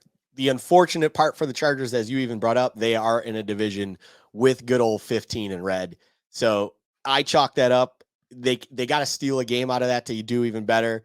But just assuming to not bet against the Chiefs, which we will get into more further real close here, they're going to be an 11-6 team. They're going to be a very good team. I think their schedule has a lot of winnable games in there. They have tough games, of course, as well. But being that they're not a division winner, you don't have the absolute gauntlet like the Chiefs will, like the Bills will have to go through. So you're going to have a couple winnable games comparatively. So that should be able to get to them to the 11-6. I put an asterisk on it, though, because they are the Chargers. You never know what's going to happen. And overall, I would never in a million years put any sort of money on a Chargers future because Lord knows what the heck could happen with the Chargers. I mean, they could just have an absolute injury crisis once again and just find themselves in just depths of unknown. You know what one of the worst parts about having the Bills be like the obvious favorite in the AFC East the last couple of years were in, in 2021, the Patriots chased him for a bit. 2022, the Dolphins chased him for a bit. But one of the worst parts was until the season started playing out, you really didn't take your division rivals that seriously. But this year, you have our attention, Jets. You have our attentions, Dolphins. Week 1, the Bills are on Monday Night Football. So you have the entire NFL slate. Assuming Sunday Ticket has their stuff together with YouTube, you have their entire NFL slate to look at. And we are going to be rooting against the Jets and the Dolphins every week. Chargers, Dolphins, week 1. What a beauty. What a way to start the season. I cannot wait for that game. I'm rooting for the Chargers, super hardcore. And just as an aside, Luke, I'll give you a couple seconds to speak on this. I think a lot of people look at it as a point of frustration of like, oh man, Tom Brady had it so easy and now the division looks tough. It's going to make it so much more fun. Like every week you're watching the Jets, you're watching the Dolphins, you're hoping they lose. And you're not just like watching the Chiefs or the Bengals. You have to take care of business in your own house. And I think it's tougher. It stresses you out more. It makes it harder to sit here in August and July and be like, oh, the Bills are winning the Super Bowl. But it makes football fun. Absolutely. And just side note, I mean, Herbert versus Tua week 1, like all the Jets fans out there, I would rather have Tua anyways. Oh, what a right in front of your face. Are you still certain about that? Are you really still certain that you'd rather have Tua than Herbert? Because boy, do I hope the Chargers should be healthy, of course. You have Herbert fresh to go. You have a fresh new Kellen Moore offense with that. And it's being just jammed down your throat as you're dealing with Tua. Oh my God. The NFL did not mess around. We're like, the Chargers are going to lose half their roster. The Dolphins might lose Tua and Phillips and Chubb. We're putting this game week 1. We're putting it week 1. They already lost Ramsey. We're not messing with it. This is going to be a highlight game.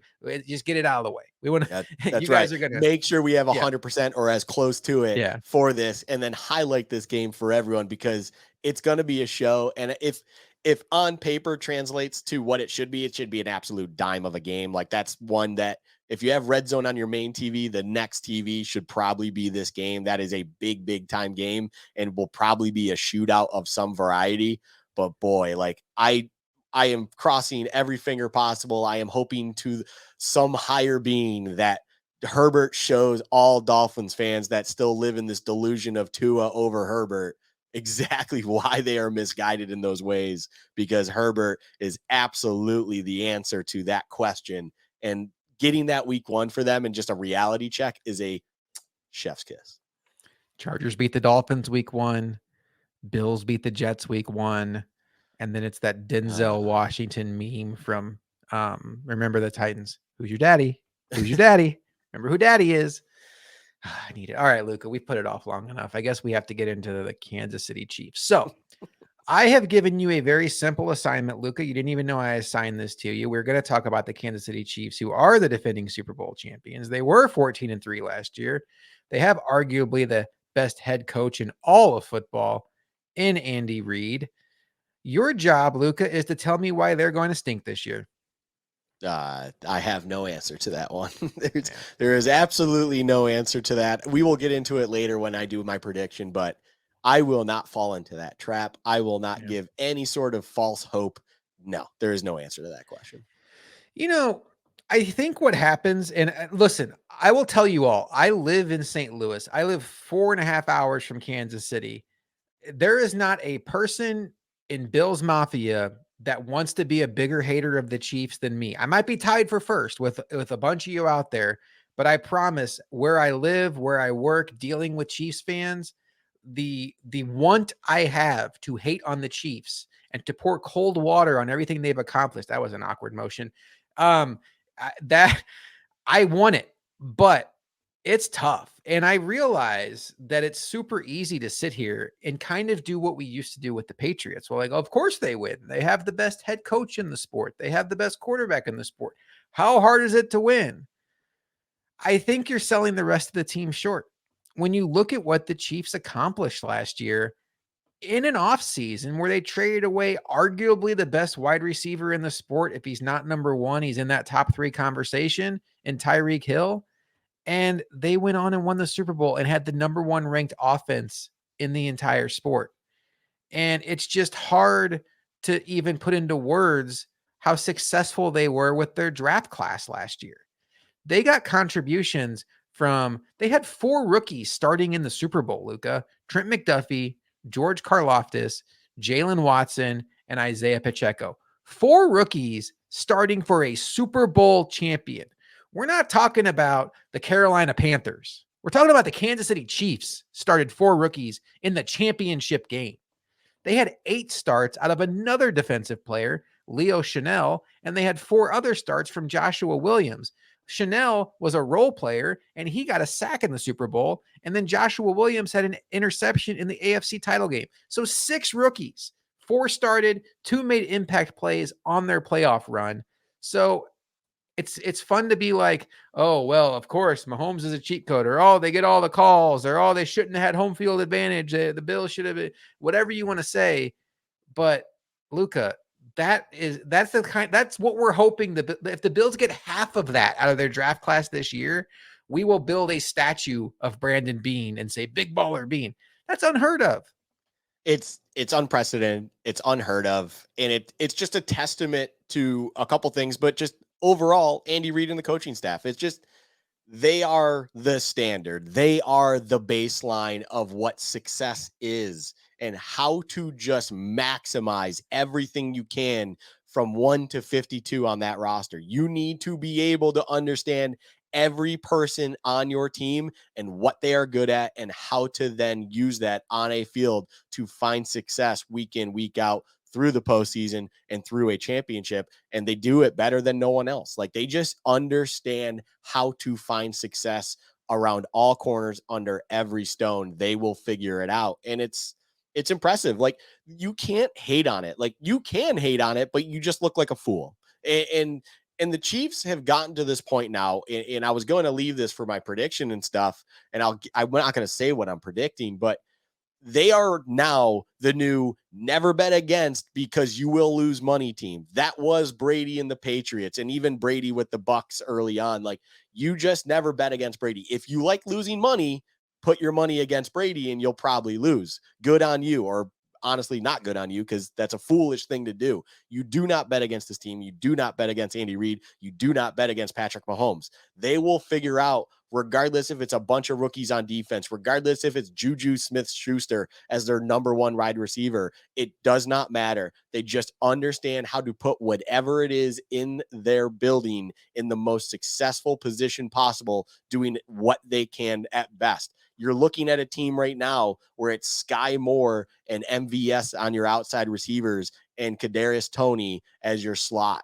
That's not exactly the most threatening wide receiver core in the league, but I am scared to death of it because unfortunately they have that 15 in red sitting there under center, and the head coach is Andy Reid. I don't care who the heck is everywhere else. I don't care what's on defense. I mean, you have an all-pro inside next to a guy who's got a PFF rating of 37, and it's a scary defense. Why? Because they're just really good at understanding what to get the best out of every person on that team. That's just what they're really, really good at. I hate this existence so much. I hate the Chiefs so much. Why is this our life? We finally get Josh Allen and the Chiefs are in our way. All right. I'm going to do the dance. I'm going to tell you how it could go wrong. I'm not predicting it's going to go wrong, but we would not be doing our job if we told you, if we were just like, oh, they're going to be great, end of the show. There are paths for things to fall off the rails a little bit here. They have to figure out the Chris Jones situation, Luka. We can joke around, and obviously the way they overcame the Tyreek Hill trade last year was incredible. I don't think that you can count on that kind of impact from the next round of a draft class. It's great. It happened for them last year, but counting on 5 or 6 rookies to come in every year and contribute is just not the way you want to live in this league. So first and foremost, Luka, Chris Jones is a player that needs to play meaningful snaps for this team, or else they are going to be in trouble. Oh, sorry, I was on mute for a second. Yeah, no, absolutely. Chris Jones is the key of the defense. That is, Yeah. I said, an all-pro in the middle of their defense. He is that all-pro. He's the number 1 rated interior defender in the National Football League. He is a game wrecker. He is an unbelievable talent. And year in, year out, it's like if it wasn't for Aaron Donald, he would be probably regarded as the best defensive tackle in the league and be potentially winning Defensive Player of the Year awards. Like, he is that good. So they do need to navigate that situation. Yes.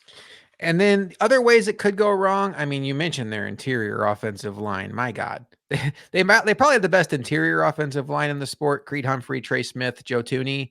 But they did rebuild their tackle position this offseason. They're going to have 2 new tackles with Donovan Smith and Jawan Taylor. That may not work out. You never know. I think it probably will. I think Andy Reid has a lot of experience, and I think there are smart people out there that think that Donovan Smith and Jawan Taylor will be an upgrade over what they had last year and weren't as high on Orlando Brown Jr. And then the other point you brought up, get ready, folks, because this one's going to be fun to listen to. The wide receiver situation. I realize the irony of me sitting here and questioning their wide receiver situation after they let Tyreek Hill go and made it work. But here I go. They did lose Juju Smith-Schuster, who I think had some reliability. I can't even get this word. I don't even know if I believe this. They had some reliability there. I am not convinced that Kadarius Toney is going to be an impact player for them. I think there is a chance that he is going to be like a new age Dante Stallworth, where it's great when he's on the field, but he's few and far between when he's on the field. He already has an injury that is threatening him starting the season. So, you're going to have Patrick Mahomes out there with Travis Kelce, obviously. Isaiah Pacheco still isn't practicing, by the way. And then you're looking at improvement from guys like a Sky Moore or a rookie like Rashee Rice coming in and hitting the ground running, or MVS, like you mentioned. So, again, neither one of us we're going to get into predictions here in a bit.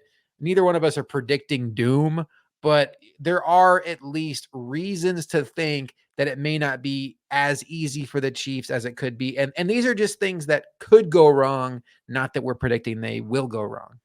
Yeah. Overall, my thought goes to the number one way that something could not necessarily go as smoothly as it has been for the Chiefs is it's just really hard to sustain that level of kind of winning, that level of dominance in any professional sport.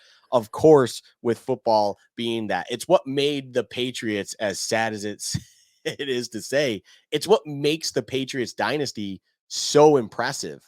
That dynasty just sustained a level of play through such a long period of time that it's still even hard to believe when you look at it on paper, even though it's all factual, even though it all happened in front of us and we just had to sit there and deal with it season after season, time after time. It's like, when is this going to end? Because it just doesn't seem like there's an end in sight.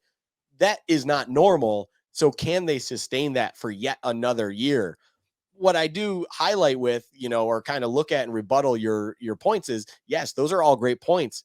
But it's like you have so many guys, Creed Humphrey, Kelsey, and Mahomes, all number one at their positions currently in the league. Chris Jones, if he's on the field, is a number one rated PFF player in the league right now as an interior defender. That is 4 number one rated PFF players in this league on one singular team. That is an incredible thing to think about. And it's like overall, you do need a few things to go your way if you are anti-Chiefs in order to see them kind of fall a little bit. It can happen. Nothing is guaranteed in the thing that's known as life, but I will just fall back to it one more time. You are not a smart man with your money if you bet against Red 15 and the Chiefs. It's just not a smart thing to do. The biggest thing you need to go your way is the team we just talked about, the Chargers. The Chargers pushing the Chiefs or somehow finding a way to win this division would be massive. Get the playoffs out of Arrowhead. Let's see what happens. I mean, I'm sure they'd be fine. Let's see what happens. The Chiefs have to go on the road and win a playoff game. But right now, they are for sure the gold standard in the NFL. It's impressive to watch. And Luka, the Bills play the Chiefs. I just took down my sheet here, so I'm going to have to stumble for it here. It's right after the Bills bye week in December. I want to make sure I get the week right here. Week 14. Week 14. I will tell you, my fear factor for that game probably isn't as high as yours. I think it's a true coin flip. I don't think the Bills fear the Chiefs. In a lot of ways, the Bills have built their roster to compete with the Chiefs. If anything, it's been too Chiefs focused, and they've let the Dolphins and the Jets catch up, and maybe the Bengals pass them. The last 3 times they've been to Arrowhead, they've won 2, and the one they lost was an all-time historic collapse. So, I mean, they're that situation away from 3 straight wins at Arrowhead. I think the Bills have a very good chance to go to Arrowhead and win that game. But to me, the bigger issue with the Chiefs is not about who wins week 14. It's about who has more wins over the course of the season, who can have the playoff game in their building. And that's where the Chiefs scare the daylights out of me, because I do think they are going to collect 13, 14 wins as we go along here. So that week 14 game could be for home field advantage, but could also be like what we've seen the last 2 years. The Bills win in Arrowhead and they still don't have home field advantage, because the Chiefs are so consistent. That's what the Bills are trying to get to. That's what the Bills need to get to. It's not about always being great against other great teams. It's about handling your business when you're playing the Jacksonville Jaguars of the sport, or when you're playing the Detroit Lions of the sport, or when you're playing the Zach Wilson Jets of the sport. That's when you need to be the consistency of the Chiefs, and that's what the Bills are missing. But we can go ahead and talk about this week 14 game if you want to talk about your fear factor, and then roll into your prediction for the Chiefs overall. Not to sidetrack, but 2 of those 3 team examples you just gave, it's really funny because those are like ultimate hype teams right now in training camp and preseason with the Jags and the Lions. Just it's a wild world we live in right now. And the Bills beat the Lions, and I was at that game. I don't know why I panicked and said the Lions. It's a job by me. Regrettable last 30 seconds. So, not that anyone's going to like the terminology I use, but I just have to because it's sitting there in front of me. This actually might surprise you. It's a 5 to me. It's a true coin flip of a game. I share the same thing with you. I don't think the Bills fear the Chiefs. I think there's bad juju. Well, there's no more juju, but there's bad juju with Watch the Chiefs. it, buddy. I'm the pun guy. I am just laying into it right now. Mm-hmm. So there's bad juju when it comes to the Arrowhead just because of that one game, or at least that's what's at the forefront of a lot of people's minds. But the last game they played, as you pointed out, they went in there and they took care of business. They did have Von Miller and stuff like that. They might even have Von Miller for this game here that we are talking about in week 14. Oh, they better have Von Miller.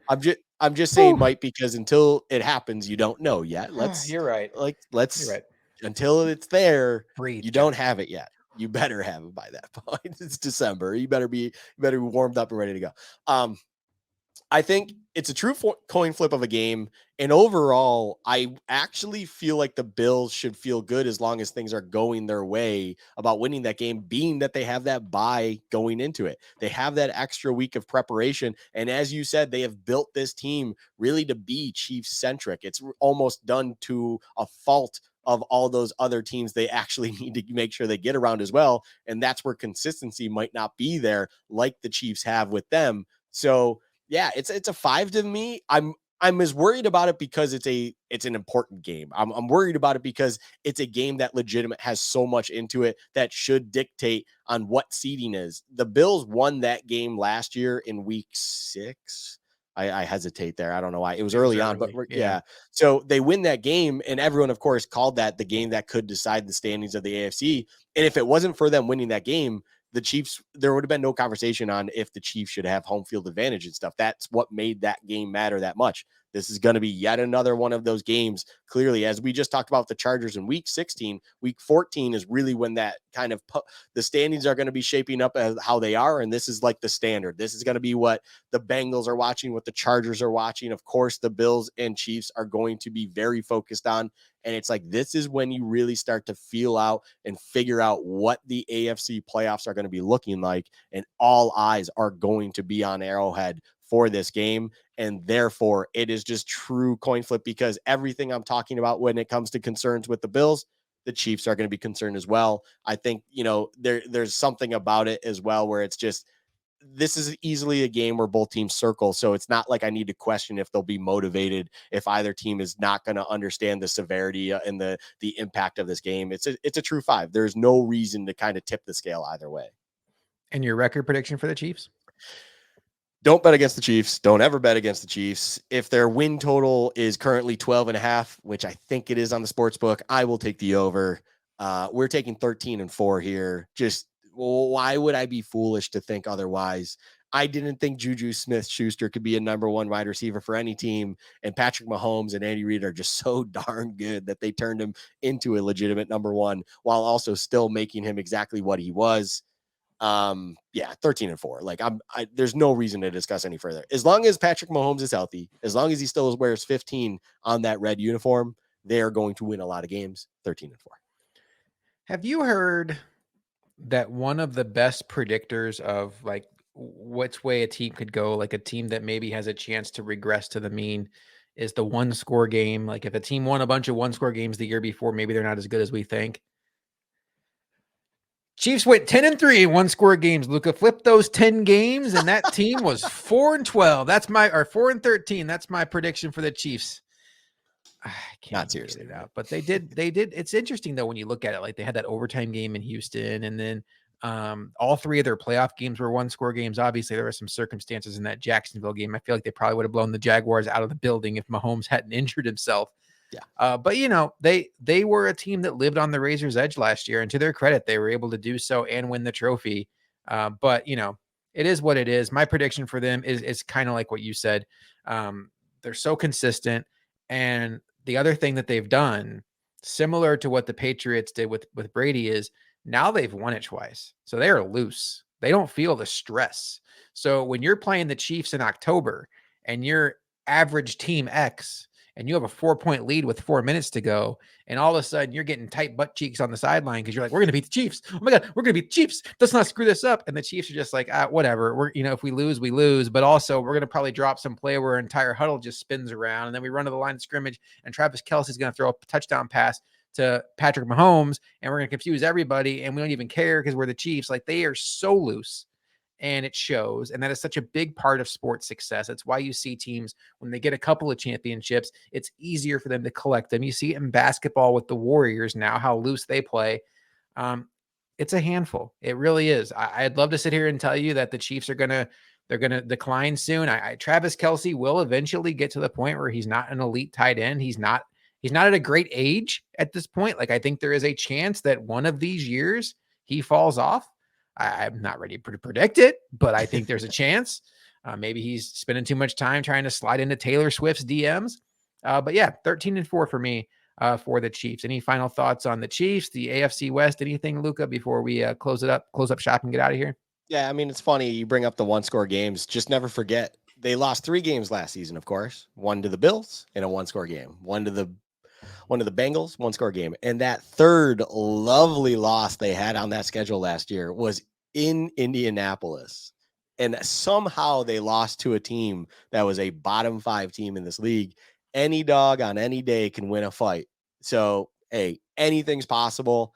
But yeah, you're not a smart man if you bet against them. Remember that. It's not like we're rooting for the Chiefs here as we predict them to be 13-4. It's just we're no longer going to fall into that trap of, hey, this could be the year they only win 11 games. This could be the year they only win 10 games. It's like, no, I'll happily predict them to win 13 games and just be proven right, because they are just the epitome of consistency and the standard of winning in this league right now. Why would I think otherwise?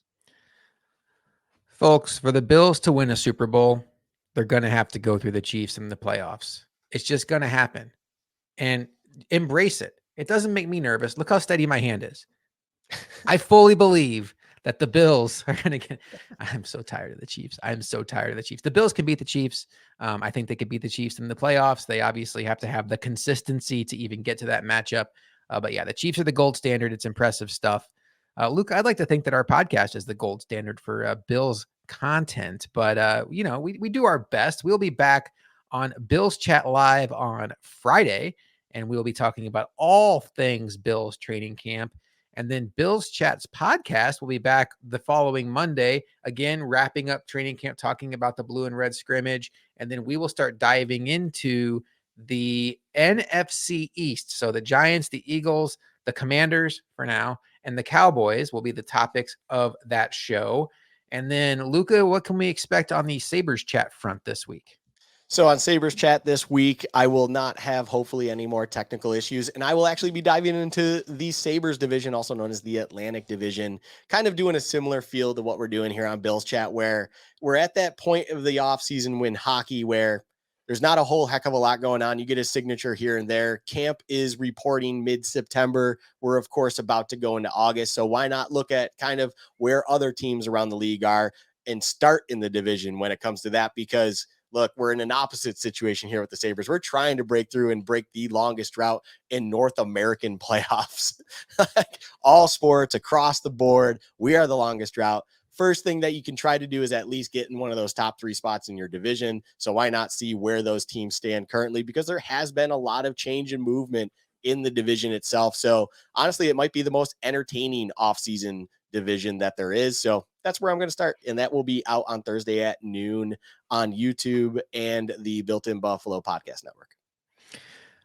So you said North American. What continent are the Sabres owning still? That's actually a good point. I don't know why I said North American. I guess, yeah. Well, I figured there's probably like some soccer team in Africa.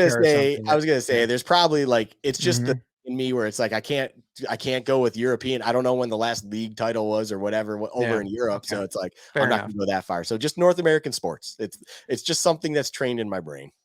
You mentioned our YouTube channel, Bills Chat on YouTube. We would love it so much if you would give a couple seconds to go over there and subscribe. It helps us out so much. We are really trying to grow that channel now. We put an emphasis into it a couple of weeks ago, and that is really where a lot of our focus is now, putting all of our content on that.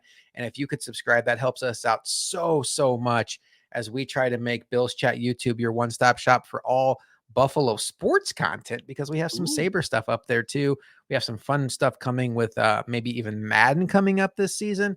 And then I will be there after every training camp, putting a little 5-10 minute recap video up there. So if you don't have the time or the bandwidth to go through and scroll Twitter and read articles and watch hour-long podcasts every day, you want to just a little quick hitter of what happened every day, I got you. Watch the video. I've been enjoying doing those. Stokes should be back soon, I'm sure, to help me out with some of those. And then Luka and I will obviously be back next weekend to wrap up all things on Bills Chat Live on Built-in Buffalo on Friday, and then Bills Chat, obviously, next Monday. For Luka, I am Josh McCarty. One last time, thank you to Victoria Geary for joining us from Football Guys. We will see you next time on Bills Chat.